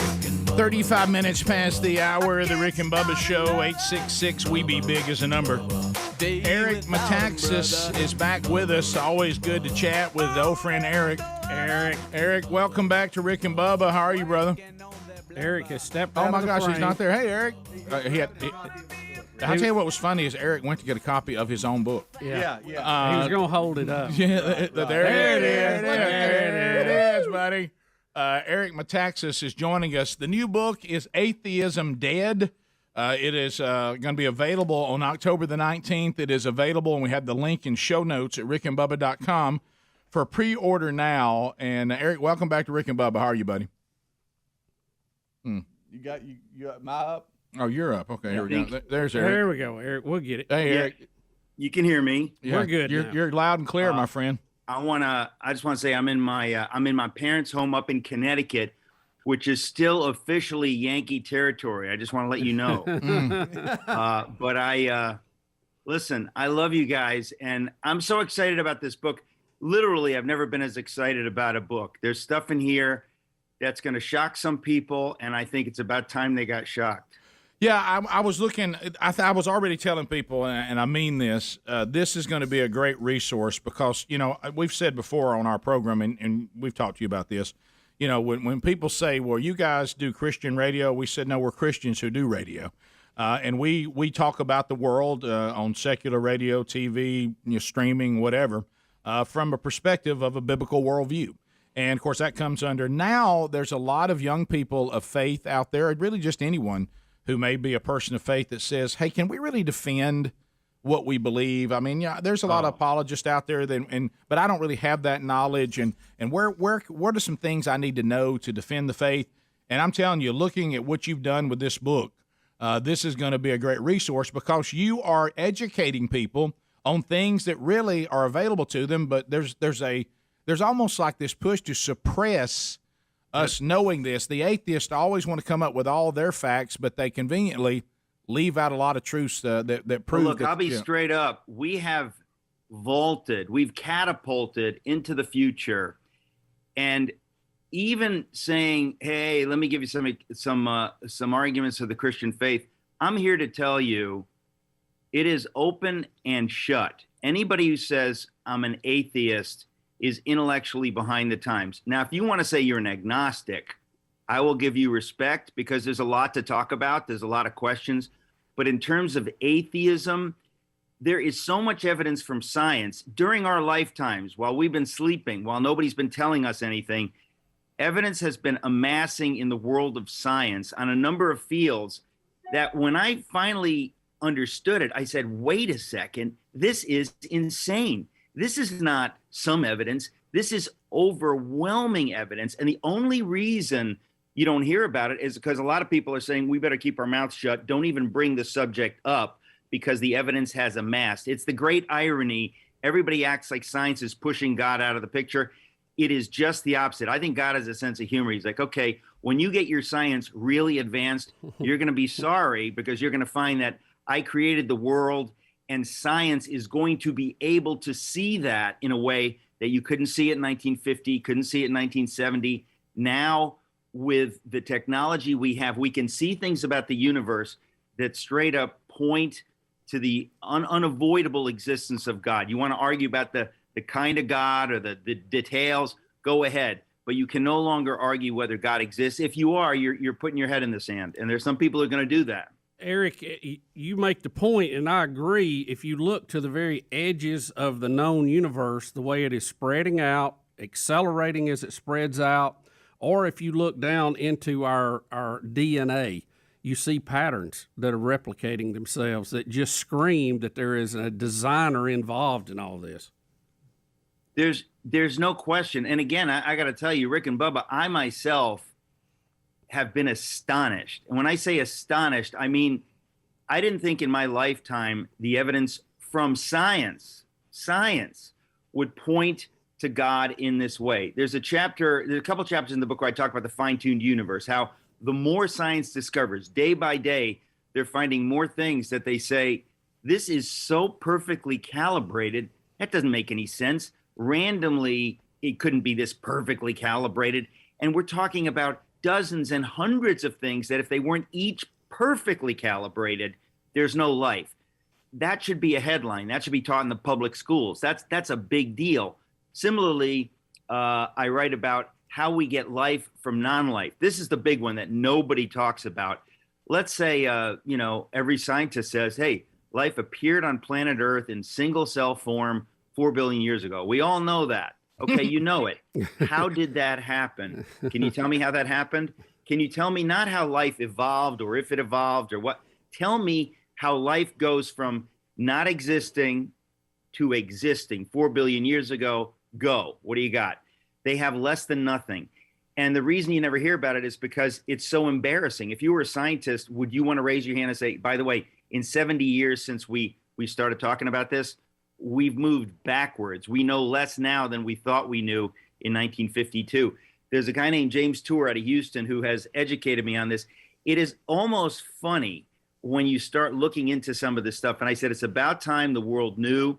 So I put it in this book. There's a lot about science, but there's also a lot about biblical archaeology, more straight up crazy stuff that you think, oh, you think the Bible is a collection of folktales made up by some people? Why don't you look into the recent archaeology? You're going to be sorry you did, because it is the most astonishing stuff. And, you almost have to wonder, why is it coming out now? I really believe that God, in his mercy and in his sense of humor, allows things to come out when they're needed. And Scripture says when the enemy comes in like a flood, Spirit of God will raise up a standard against him. This is part of that standard. There's things coming out from archaeology now that I think it's just going to take people's breath away, and they're going to get depressed because they don't want to believe this. But I got good news for you. There's no reason to be depressed. It is all good news. Whether you're an atheist, an agnostic, a Christian, this is all good news. Just look at the facts. Don't be afraid to follow the evidence. Eric, to make your point, we had a story last week, a new study about Jupiter and how the orbit that it was on and the asteroid field before it and after it on the same orbit had been protecting Earth, that it was in a design that it had protected us from a lot of asteroids, meteorites. And talk a little bit about Sodom. It has been discovered. Is that correct? Oh, man. Listen, first of all, on the Jupiter thing, I write about that in the book, and that is one of the craziest things ever. That Jupiter, you act like Jupiter, it's a pinprick up there in the sky. If I could ever see it with the naked eye, you could barely see it. Science now tells us that because it's so big, even though it's that far away, it sucks away all the dangerous asteroids, comets, whatever, that would be hitting Earth. And if they were hitting Earth, there would be no Earth. There would be no life on Earth. So who would dream that God would put this planet way up there and that would be part of the design of creating life on Earth, which actually gets to the Sodom story. Once in a blue moon, an asteroid, a comet, meteor, whatever, does come into the Earth. And if you want to see what one of them does, all you need to look at is what happened in Siberia in 1908, the Tunguska event. I write about that. 1,000, the equivalent of 1,000 Hiroshima bombs. 1,000. And it flattened 80 million trees in seconds. It's just crazy stuff. This is one asteroid about 180 feet in diameter, so not even big, right? Now, we now know that that's what happened in a place that the Bible calls Sodom.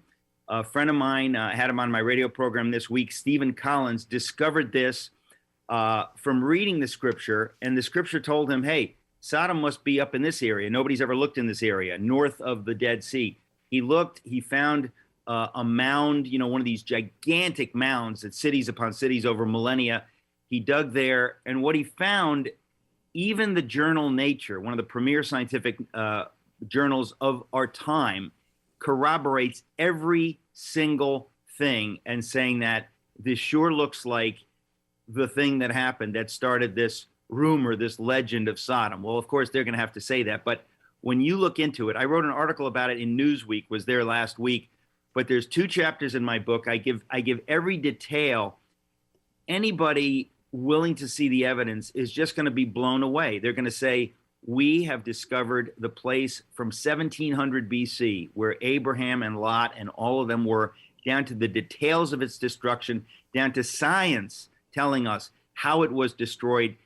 it's just we're living through incredibly exciting times. Quickly, Eric, before we wrap up this interview, and we're going to have you on a podcast coming up too, where we can unpack it even more. Tell people who may not know, what is the difference between someone saying they're an atheist versus an agnostic?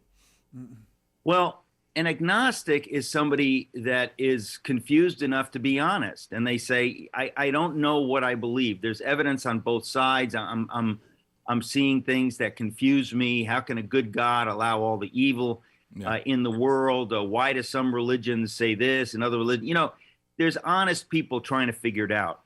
An atheist is somebody who flat out says, there's no evidence for God, and I'm going to double down on the idea that there's no God.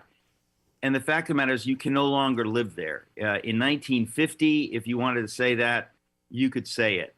You can no longer say that. The evidence from science, the evidence from archaeology, and then the last third of my book, did I mention there's a book? Yes, I like that. Is Atheism Dead? Looks great.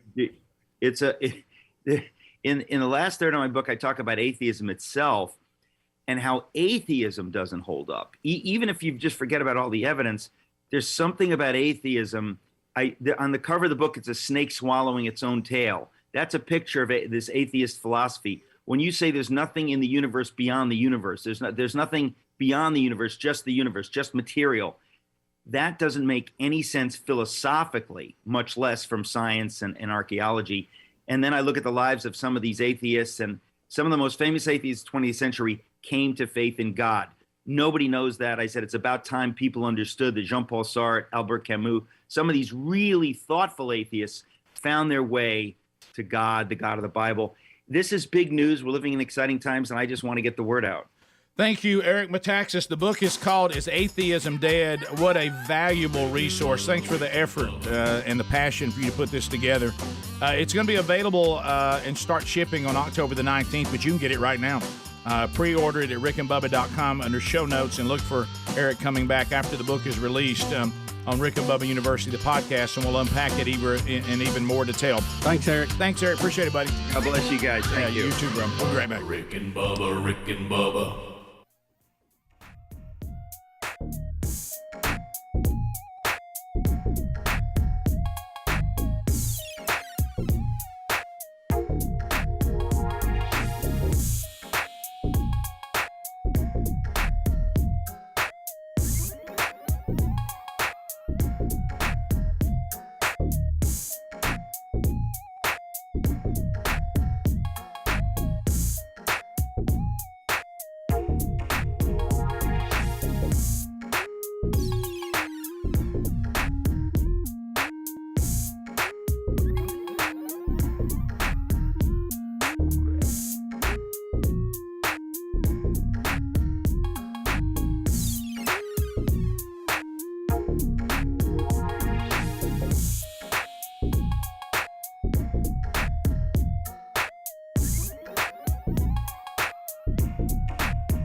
It is 8 minutes to the top of the hour, the Rick and Bubba Show. We're back. So as we make our way back, our thanks to Eric Metaxas, and you can find the book on show notes at rickandbubba.com, is Atheism Dead. Eric Metaxas says, yes, the facts say that point of view has been disputed. All right, so, and you can get that book and pre-order in show notes. Also, Rick and Bubba University, the podcast, Chad Prather was our guest from this last weekend, if you haven't heard that or seen it yet. So, Bubba, this weekend, well, let me hit this first before we get that. LinkedIn.com/Bubba. I do want to talk to all the small businesses out there. Look, many of you are busier than ever just trying to keep up and get after it. You don't have time to go through this ordeal of spending time on somebody only to discover they were really never a good candidate, and you're trying to hire somebody and get your role in front of the right people. So use LinkedIn.com/Bubba and post your job for free as a listener of this show. There's a link also at rickandbubba.com under the sponsors. Yes, you can post it for free. Now, they do want to get some targeted screening questions from you, and then they vet out the people that are, they take the role, they put it in front of the 770 million people on LinkedIn. Then they take your targeting questions, they screen that number down, the ones who responded to your role, and then you're interviewing only the most qualified candidates, because that next hire could be a detriment or a blessing, so make sure it's a blessing. Do it for free at linkedin.com/Bubba or rickandbubba.com under the sponsors. Bubba, you promoted last week, got everybody fired up, the new Bond movie came out. The last one with Daniel Craig, is that That's right? No Time to Die. No Time to Die. No time to... It was the winner over the weekend, $56 million here in the U.S., pushes its global opening to $145.5 million. It is expected to pile on more today because we have a holiday here in the U.S., either Columbus or Indigenous People Day, whatever you're celebrating. Either way, you'll probably go see movies in a lot of places. Which one's John Gruden celebrating? I don't know, Rick. He's a terrible person. Yeah, I don't know. How did Top Gun do? I'm sorry. They're still holding it. It's not out yet. Right, it's not out 10 yet. years. That's really getting old, too. And yeah, so, my son Hunter is a big fan of Bond, and he loves Daniel Craig. I'm a Roger Moore guy. We've talked about that. But I still, I like any of the Bonds, but, everybody's got their favorite. So, but you didn't go see it? I did not go see it. I will catch it at some point. Did Hunter Bus go see it? Oh, yeah, he went to see it. He said the end was very sad. And I'd already got the tip on all of that. So this movie will be the fourth largest open of a Bond movie, the first weekend. And, Rick, it is the longest, or one of the longest of the Bond movies. Let's see, I had that number here. 2 hours and 43 minutes. Ooh. They're right on the border there with me. I'll give you 2.5, and I don't like that. Ooh, that's you really want to keep me, give me right at 2. Well, that's Lord of the Rings link. You ever try to sit through one of those? Boy, it's long, and it felt long. Oh, my goodness. Yeah. It was long and it felt long. I still remember what movie we were talking about, too. Out of Africa. I don't know why. How do we remember that? But anyway, I found the movie long and it felt long. Of the people who saw the movie, 63% of them said that, 61% that Daniel Craig's final episode as Bond met their expectations. 29% said it exceeded their expectations. So, all the surveys that'll be going on, you'll hear all about that. But anyway, it was a big weekend for Bond. Sounds like it did good. Well, you answered my question, I think, with the fourth largest. I'm wondering, because we now have a different standard. I mean, to me, I know it's not over. Don't think I think that. But I do see that everybody's like, hey, we are, not every part of the country, but the parts of the country where I spend most of my time, people are kind of like, look, we know the pandemic's still going, but we can only live this way for a certain period of time. We're not in Australia where they arrest you if you go out. So Which is still strange to me. Yeah, it still feels like that for us, things have gotten back to pretty much normal. Yeah. But so I'm wondering, but still, people aren't flocking into a theater the way they did before the pandemic. No, I don't think so either. I think that has to be measured against what we're up against right now. When in the world is Top Gun coming out? So are we back? They keep bumping it. I think it's bumped to November. That don't even feel right. Who are you being serious on that? I'm serious. I think it was bumped. Maybe it bumped in the first year now, but at one point it went from like June to November. I don't know. Did anybody in the audience see it? Let us know how you liked it. And it's his last one. Yep. That Daniel Craig, yes, will be his last one. I've already got the new Bond guy ready to go. Who, Nick Jonas? No, I can't remember his name, but he was in the movie with Chris Pine when they were CIA operatives. I can't think of his name now. But I feel so bad for him. I feel so bad for him. Yeah, drag it out. I feel so bad for him. I don't know how actors look at it, but I would think being the Bond guy is a pretty good gig. Oh, yeah. You got at least 3 movies. Yeah, and every 2 years you're rolling one out. Yeah. Hey, y'all better be glad I didn't see it, because if it's got a sad ending, I'll tell you all about it. Yeah, I think it's a big shock to a lot of people. Are they going to bring him back from the dead? I didn't say that. That's great. I didn't either. I'm not involved in this. I won't see a Bond movie till it's on streaming. Yeah, I won't see it. No, I'll probably go see this one. I'll sit around and go ding, ding, ding. You ain't going to see it. The Daniel Craig ones they're just a little more dark than, even the way they're shot. They kind of look contrasty and dark. Like it's. When was the last time you went to a theater and sat down and watched a movie? I can't think of one. I don't know, but I've seen all the Bond ones in theaters. I think the last time I went was when me and Speedy and Helms went and seen The Revenant.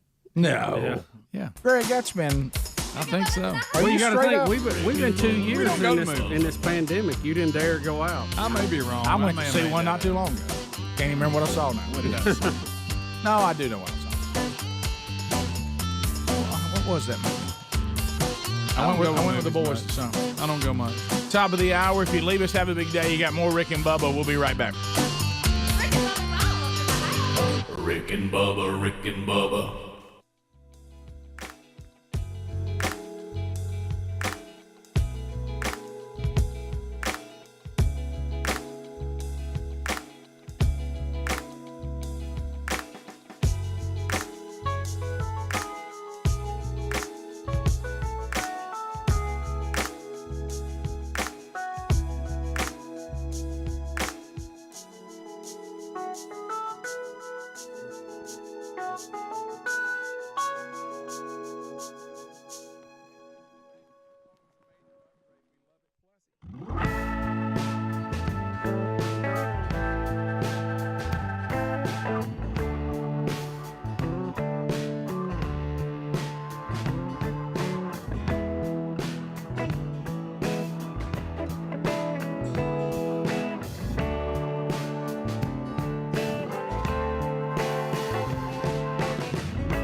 6 minutes past.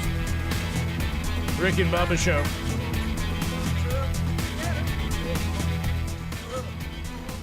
Classic music from Shenandoah starts the hour. Speedy, the real Greg Burgess, and Sergeant Pepper all here. Adler and Helmsley out today. Welcome back, Mr. Bill Bubba Bussey. Rick, glad to be here. Glad you're joining us, too.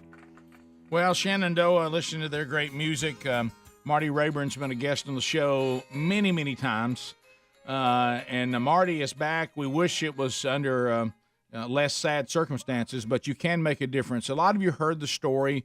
We had callers calling in that listened to us on WLAY in Florence about the tragic death of Sergeant Nick Risner, who was shot in the line of duty. That whole community is mourning his loss with those who knew him and loved him, but he also a community that is thankful.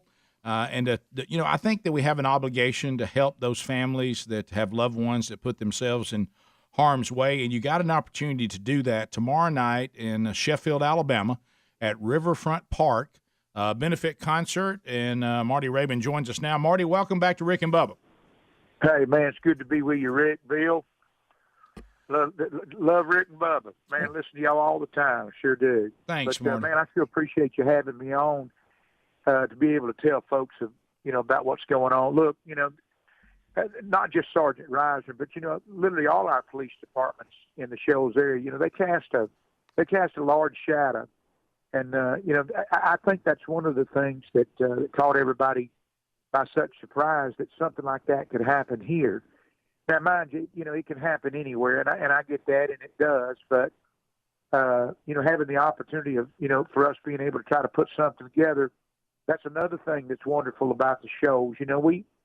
All I did was I just started a fire, and everybody started throwing logs on it. Just everybody starts coming to the aid. We have a big musician part in this part of the country, and man, you get to knowing this guy and that guy. And you say, hey, man, can you bring a sound system? Man, you got lights. Man, can you do this? You got a stage. And before it's all over with, man, everybody just pitches in because everybody knew what had happened. Of course, it was in upper thought of everybody's mind around here since last week. And, that old boy, Sergeant Risner, I did not know him personally. I didn't know his family. But a friend of mine, Lucas Logan, he called me and said, Marty, we got to see what we can do about these folks, man. It's going to be pretty rough. He didn't make a lot of money by the hour. And that man made $15.51 an hour and literally put his life on the line. It's hard nowadays to get anybody to flip hamburgers less than 12, and they don't want to work three days a week. Yeah. Right. And here's a man that does what he does, and all the police, they strap on a badge and they realize, what could happen, but yet they do it anyway, and they keep a community such as ours safe, and that's exactly what Nick Risner did. He literally stood in the way in a high pursuit chase that literally was headed toward the Walmart parking lot. And you know how it is, Rick, when you walk out of Walmart, there's a marked off spot with road work on it that good well when you get there, when you walk out the door, everybody's going to stop. Yeah. Well, I don't think they would have been a high pursuit chase. Yeah, it was definitely this killer that was just bent on death was setting up these people to be shot, in cold blood, and Nick Risner got in the way of that and foiled that attempt and saved, as you just said, Marty, correctly, no telling how many people's lives. And the least we can all do is say thank you. I know there's a GoFundMe page that is set up. We have that in show notes today. Thanks to all of you that have already donated to that. And then, Marty, tell us about the concert that's happening tomorrow night and how the show's free. What we're really saying is come to the concert and you just donate whatever you want to get in, correct? That's right. In fact, let me even say this for folks that are listening locally, and I know that there are. Y'all are on WLAY. Yeah. And I want to thank Mike Sell for that as well, too. You can go by any bank independent branch, and there's a fund that's for Sergeant Risner's family. And you can go in. Look, no amount is too small. It isn't. No amount is too small.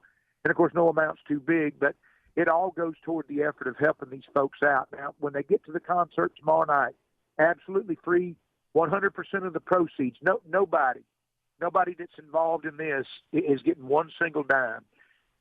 We're going to try to have the firemen out there, and I think I've got that set up, that we have firemen out there with boots.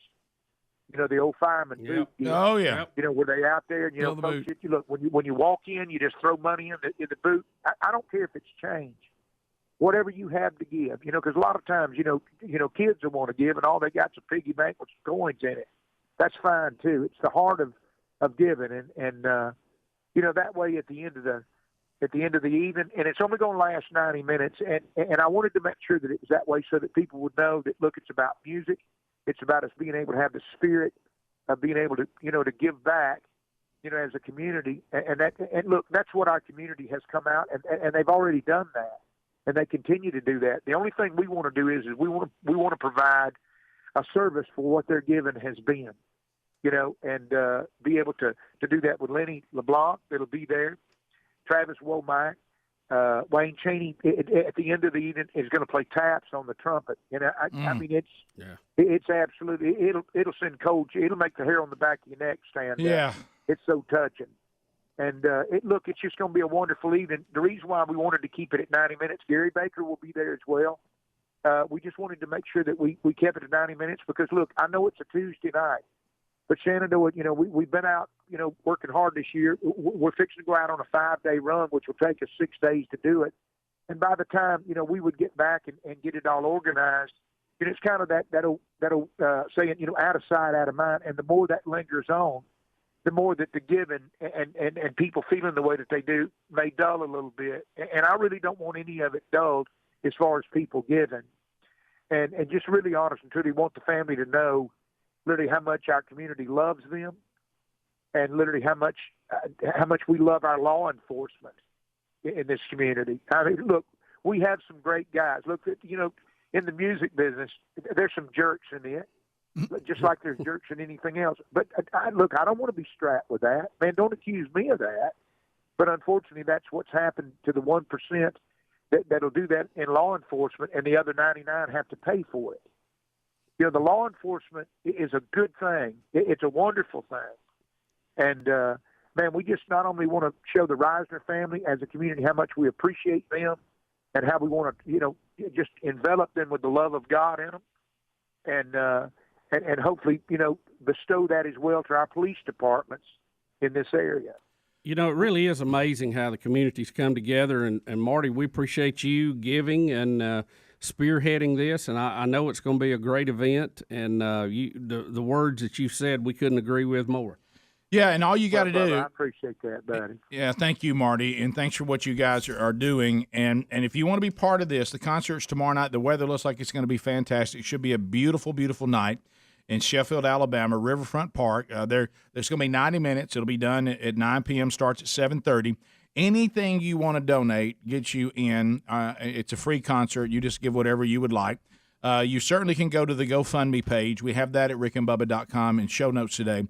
So all the details about tomorrow night and how you can help the family of Sergeant Nick Risner as a community just says thank you, not just to Nick, but to all of them who put themselves in harm's way. So make plans to be there at this part of our country that has so much music history. It'll be a wonderful way to continue to raise money and also to say thank you. And also, as Marty said, to give back to all of you that have already given is just kind of a thank you. So Shenandoah, Marty Raybon obviously there, Lenny LeBlanc, the Travis Womack Band, all performing tomorrow night. Riverfront Park, Sheffield, Alabama, in honor of Sergeant Nick Risner. We'll be right back. More Rick and Bubba next. Rick and Bubba, Rick and Bubba.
20 minutes past the hour. The Rick and Bubba Show, 866-WE-BE-BIG is our number. So, I remember that. I came into work today, and I looked in there, and Bubba looked a little down. And Bubba is down. And I was like, oh, yeah, today's the day Bubba has to fast. Yeah, that's not a word I like. Yeah. Well, it's and let me tell you what, it doesn't go by fast. They ought to call it slow. So true. It's misnamed. It really is. Another misname. It is. I got a slow Wednesday. Yeah, I've got a slow all day. It's a spiritual discipline, and that word discipline is the reason why. Yeah. Of course, today has nothing to do with that. This is about blood That's work. one of the gifts I have not been blessed with. Yeah, well, it's a discipline. Are you going to have a gift. sandwich there the minute they pull the needle out? Oh quickly yeah, throw I'm in your gonna mouth? have crackers on the table. I've been sniffing them while she's pulling the blood But normally out. in the past, you were able to get them to come take your blood like before the show started. Yeah. It used to be weird. A nurse would show up at like 4 o'clock. I know, it was really weird. Like, where does she do? You know, those were the good old days. You can't get nobody to do nothing. Right. Yeah. Well, they're on the front lines. Yeah. Not many want to show up. You at that think time. with all of them it's being fired for no vaccination, you could find one to come draw your blood. Now, what is this about? Oh, just life Checkup? insurance stuff. Life. Oh, boy. Silly stuff. Oh, you've become high risk now. Oh, I know. I know it ain't the same when you're 30 getting a term policy. That's for sure. No, it's a different game now. Are you gonna take your boot I got off? when two she of them. gets here? I got one today and one Wednesday. I Watch think. it now. What the? Doubling up. Let me look to see. No, you're not 60 yet, so I can you can go to the ladder and get that done. Well, Yeah. they're in the running. Yeah, Everybody's getting a look. yeah. 60's the cutoff for that one. Yeah, yeah. You know, and you can only be insured for so much. But I mean, Did you call the general? It's one of those things, because what we've said about insurance, and it really is true. It really is true. That's why you look at things like that. Just simplified. All kidding aside, it is a great company, and them simplifying it does help because it gets down to this. When Bubba and I took out our life insurance policy, what we really said was, the insurance company says, "We bet you won't die young," and we said, "I bet we will." Yeah. and it's they really won. something you don't want to win. Yeah. And how about this? Yeah. And they I won. lost that. I lost that bet, and I'm glad. Yeah. But here's the thing. now you see, lost the bet, and you show back up and say, Well, "We'd see- like to go a little longer." They said, "No, it wasn't our deal. Not the same You're price. supposed to be dead." Yeah. Let me give you. And you're not dead. Here's your new price. Let me give you an How example. about that price? Let me give you an example of what I was up against. Yeah. So, and we're gonna have to do with this with our key man stuff later on too. Oh, Ooh, He-Man. key man. So, man. I had, Can I call you I had a Chemo? 20-year term policy, and it was round figures $1,500 a year. Okay, that ran out, and the bill that I got on the next one was for $18,000. Good gracious. What the- for the year. Hello. So What in the it's, world? it's clear they're not wanting to continue this line. Hello, So- fine That print. forced you a hand there, didn't Yeah. it? Yeah, yeah, Yeah. and I'll and get that there's blood work done. there's a point where you just go, well, I'll just self-insure. I'll just have to take that on myself. Well, part of the whole thing about term, and that's the part, the only kind I've ever been interested in. If I'm dead, how much does the family get? Right. But really, all kidding aside, their deal is, well, really, it should only be catastrophic for your family if you were to die young. Right. If you live long enough, you really should already have everybody. You take should care of- be. It should be transitioning into you can handle it, and Right. eventually, when you get older, you don't need the insurance. So Right. which nobody's gonna give you any anyway. Right. So, Apparently hey, not. who can Need or afford not. $50,000 a month? Yeah. Yeah. Let me tell you when you know you're old, when they're offering term and it's 30 days. We have this 30-day policy. We'll insure you for 30 Well, days. and see, in the old days, when 40 grand. when I know the insurance agents are going to be pounding the the dash right now, but in the old days when you had whole life, what you counted whole life, Oh, it had a value that stayed with it. Yeah. But it only grew like 4 or 5% annually. Mm-hmm. So everybody, well, that's ridiculous. So the idea was to buy term and invest the difference and make more money. Yeah. Well, the nobody did. returns now are so low on everything because the interest rates are so low.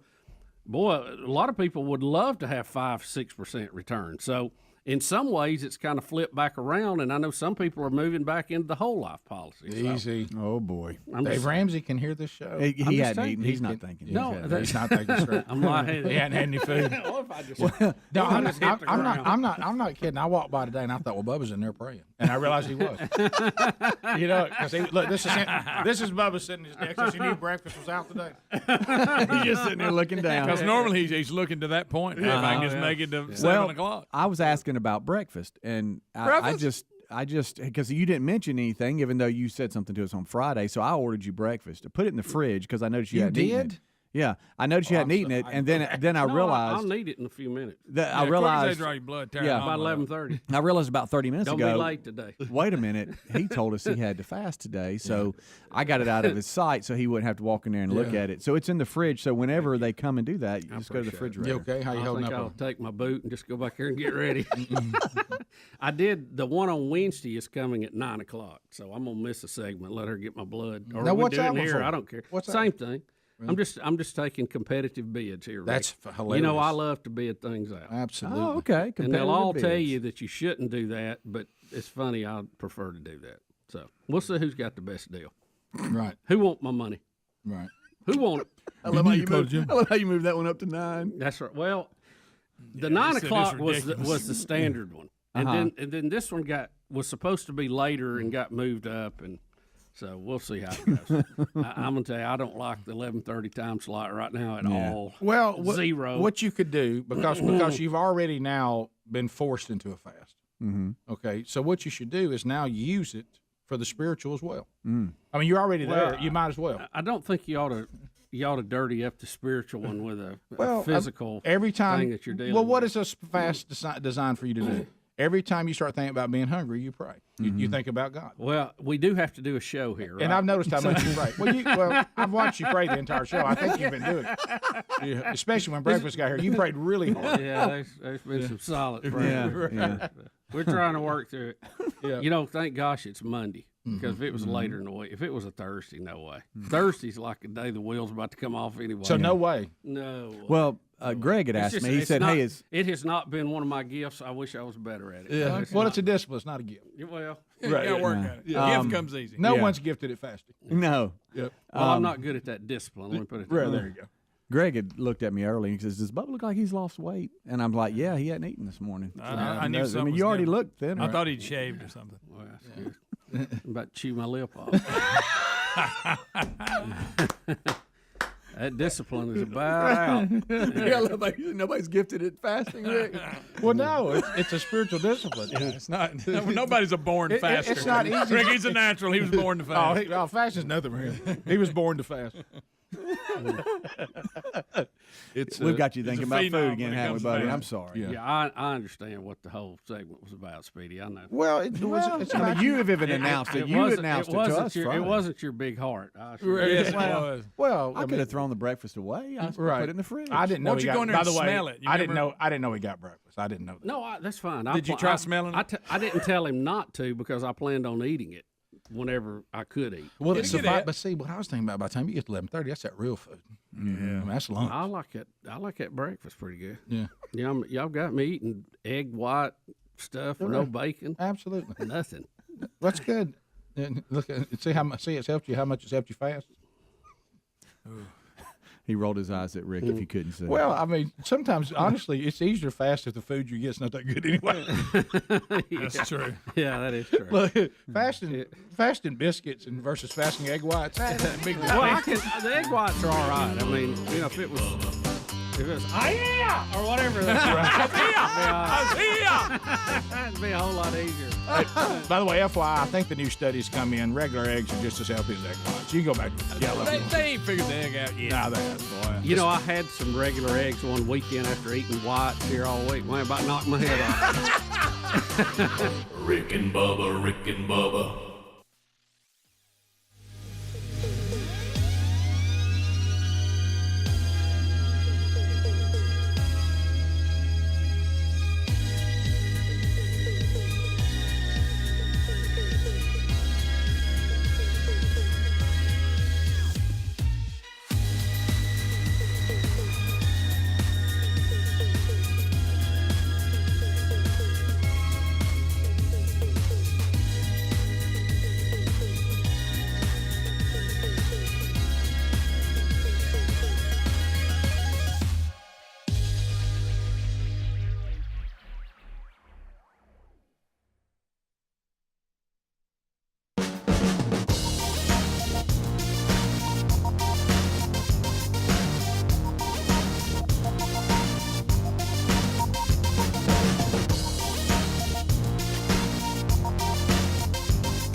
35 minutes past the hour of the Rick and Bubba Show. We're back. We'll get to your phone calls for the hour is done.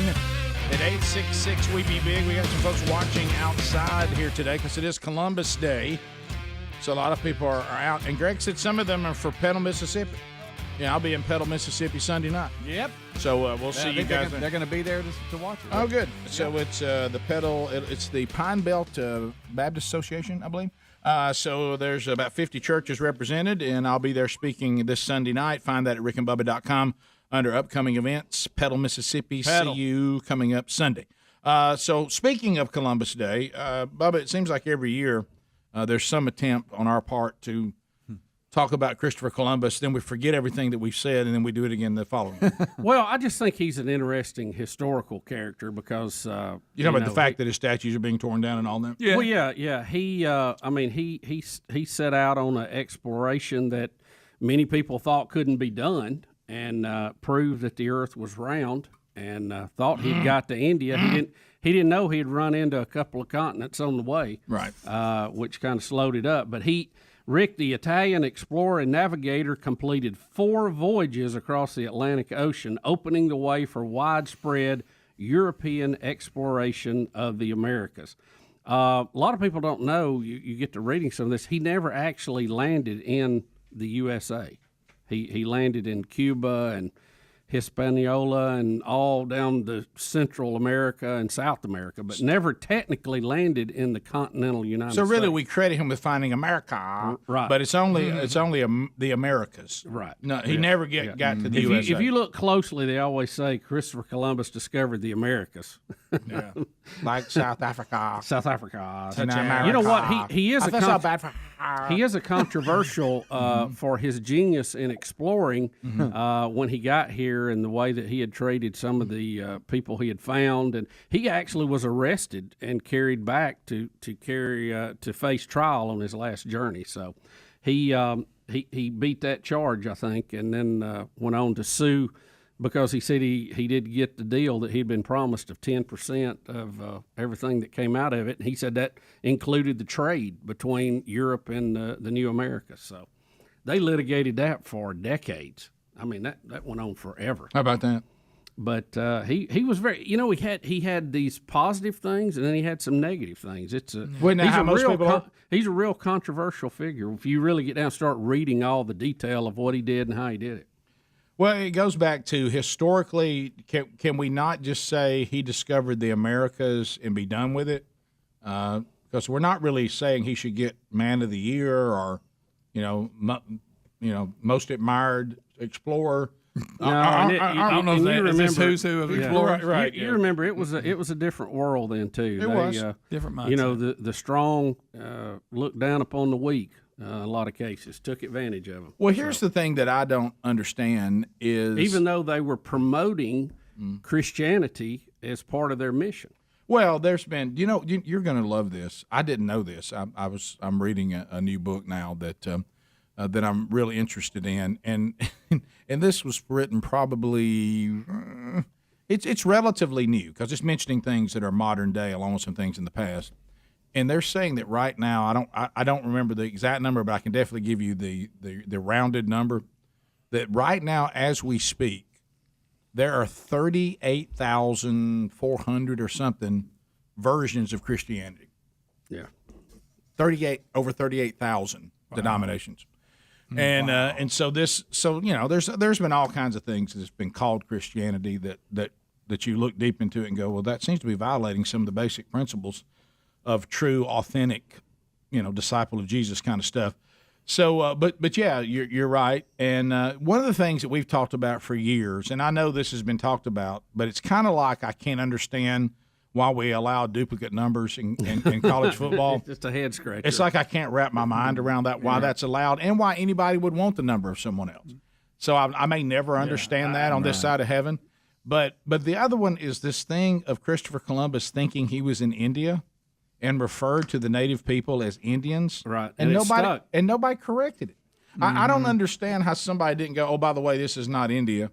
And the minute we said this is not India, we then correct what we called the people that were not Indians. And Rick, it's stuck to this day. To this day, It would be like us trying to go to Mars, We landed on the moon, thought we were on Mars, found people there and called them Martians. And to this day, the people that lived on the moon were called Martians. It doesn't make any sense at all. And then on the moon, they started doing professional sports, and people named their teams Martians, and it became controversial. Yeah. I mean, just think about how silly some. By the way, how can India be controversial if you weren't India?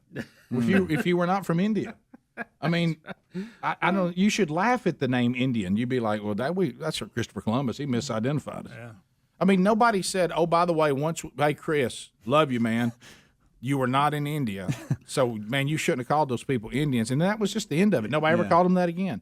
I can't believe how this has lasted the test of time. Rick, if you read, and again, history is in the eye of the beholder and who's writing it, but according to some of the writings, they said it was well known for people who were sailors at the time that the earth was round. They just didn't know how big. So they were afraid they were going to get out there and run out of supplies or run out of wind. Remember, hey, they're sailing with wind, okay? They didn't have an Evinrude to fire up or Mercury, Not so fast, which, by my the friend. way, is amazing to You me. say the earth was round? That's crazy. Not so fast.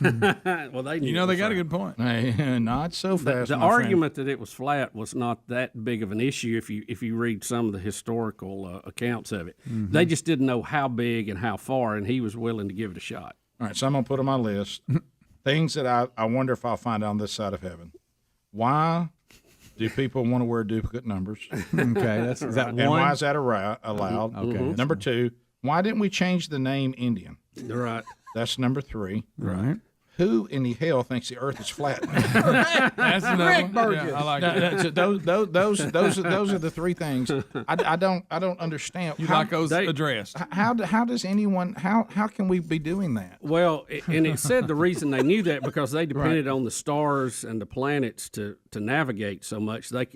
They knew by the pattern that they went in, it had to be round. That it couldn't be anything but that. Why do we have duplicate numbers? Okay, why is the name Indian stuck? And who really thinks the world's flat again?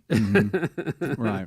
That's a good start. Yeah, it is. Yeah, I think so. I can't really. Oh, and why do people drive slow in the left lane? All right. Yeah. Don't you see us? Putting that in there. Right. Yeah. Put that in there. Dot. Right. Are you? My headlights are on. I know you know I'm here. Are you trying to anger us? Right. Yeah. The dots are where I say them. Okay. All right. Number five. Number five is when will Top Gun 2 come out? Right.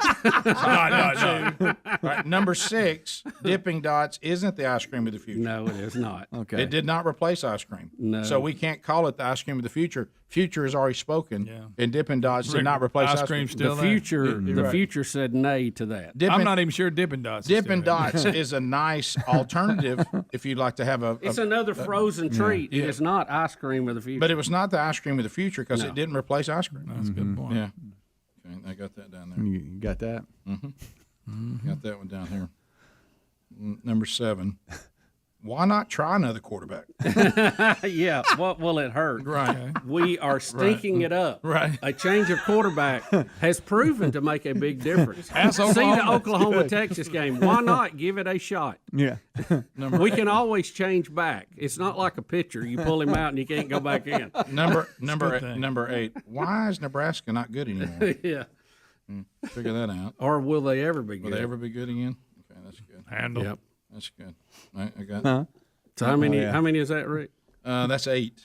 That's 8. Mm-hmm. We could do a top 10. We could. Mm-hmm. Mm-hmm. There's so many things. Right. I'll put this down. I got that one. Rick, I would put maybe as number 9. How many did you say you had? 8? I have 8. Maybe number 9. Why the heck does China want Taiwan? Right. It's just an island out there. Right there. Why does China want Taiwan? Well, they need some toys made. Right. It's just a little island, Mm-hmm. you know? They got the whole big old mainland, and it's just one little island. Who Right. cares? Number 10. Socialism, really? Oh yeah, there we Yeah, go. yeah. That's good. Where's the proof for this? Why would we want that? Okay, there we go. Question mark. Yeah, who sold you on that one? By the way, did you know that France has had 5 different republics? They've done it 5 times. Right. They've redone their constitution. You know what the latest one has in it? As part of their constitution, climate change to be focused on the climate. Well, good. Tell them to get busy on it. That's Tell them to work on it good. Blah, blah, blah. Yeah, blah, blah, blah, blah, blah. That's quite a top 10 list. That's a good list right there. And Rick, I would say number, was it 12? 11. 11. Whatever happened to acid rain? It just disappeared. Got there. Take back your acid rain. Right. Is Trump's hair on purpose? Number 12. Oh, yeah. Number 12. Rick and Bubba, Rick and Bubba.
right, so as we come back, I forgot all about this song, by the way. We need to use this. But, of course, you couldn't write these lyrics today. Everybody be mad at you. 9 minutes to the top of the hour. All right, so speaking of this, just run through a couple of things. First of all, Vice President Kamala Harris, she's catching people having a good time at her expense because of this bizarro video of her trying to tell children, and it's really, really weird. It's very 1984-ish, Orwellian. The freaky, bizarro government representative telling children, "Don't let anybody tell you who you are," and all that. Can I have? Did anybody here need some help on who you were growing up? Did you need a little guidance? Will y'all give me approval to just leave right here? No, I get second. No, you're going to watch this. Okay. So here she is. I just love the idea of exploring the unknown. And then there's other things that we just haven't figured out or discovered yet. To think about so much that's out there that we still have to learn. Like, I love that. I love that. And so I'm very excited about the Space Council. We're going to learn so much as we increasingly, I think, are curious and interested in the potential for the discoveries and the work we can do in space. So that's one of the things I'm most excited about. But the other, you guys are going to see. You're going to literally see the craters on the moon with your own eyes. Oh, my goodness. With your own eyes, I'm telling you, it is going to be unbelievable. I just love the idea. Well, good. It's about space, so maybe that's okay. Yeah, I mean, I don't understand the tie-in there, but I don't either. And the headline in the story actually, she tells them, "Never let anybody tell you who you are." Know what all that's about. Bubba, the marijuana folks are upset about COVID. They're tired. There's some research showing that smoking Mary Jane could lead to breakthrough COVID cases. Yeah, I mean, if we're going to push everybody to be vaccinated, we also need to push them to quit using marijuana, which appears to be part of the reason we're having breakthrough cases, according to that study. Now, science, we got to follow the science, boys. Now, what about the science? The Mary Jane Science. But Mary Jane advocates, they say the study did not show that marijuana could be the cause in breakthrough cases. Of course, they were stoned, in all fairness. Yeah, they weren't thinking straight, but they don't like it. And then, did COVID play a role in this Southwest deal? Well, Airlines? We had over 1,100 Southwest flights canceled over the weekend, about 30% of their flights. And you got some mad people that are stuck in a lot of airports around the country today trying to figure out how to get where they're going. And I've read 2 or 3 different stories. I don't know how to take it. Ted Cruz said that it was because of the COVID mandates. And I tried to dig down on that a little bit. Apparently, if you went to get the shot, you got 2 days off to be sure you didn't have a reaction to it. Some people are saying that's it.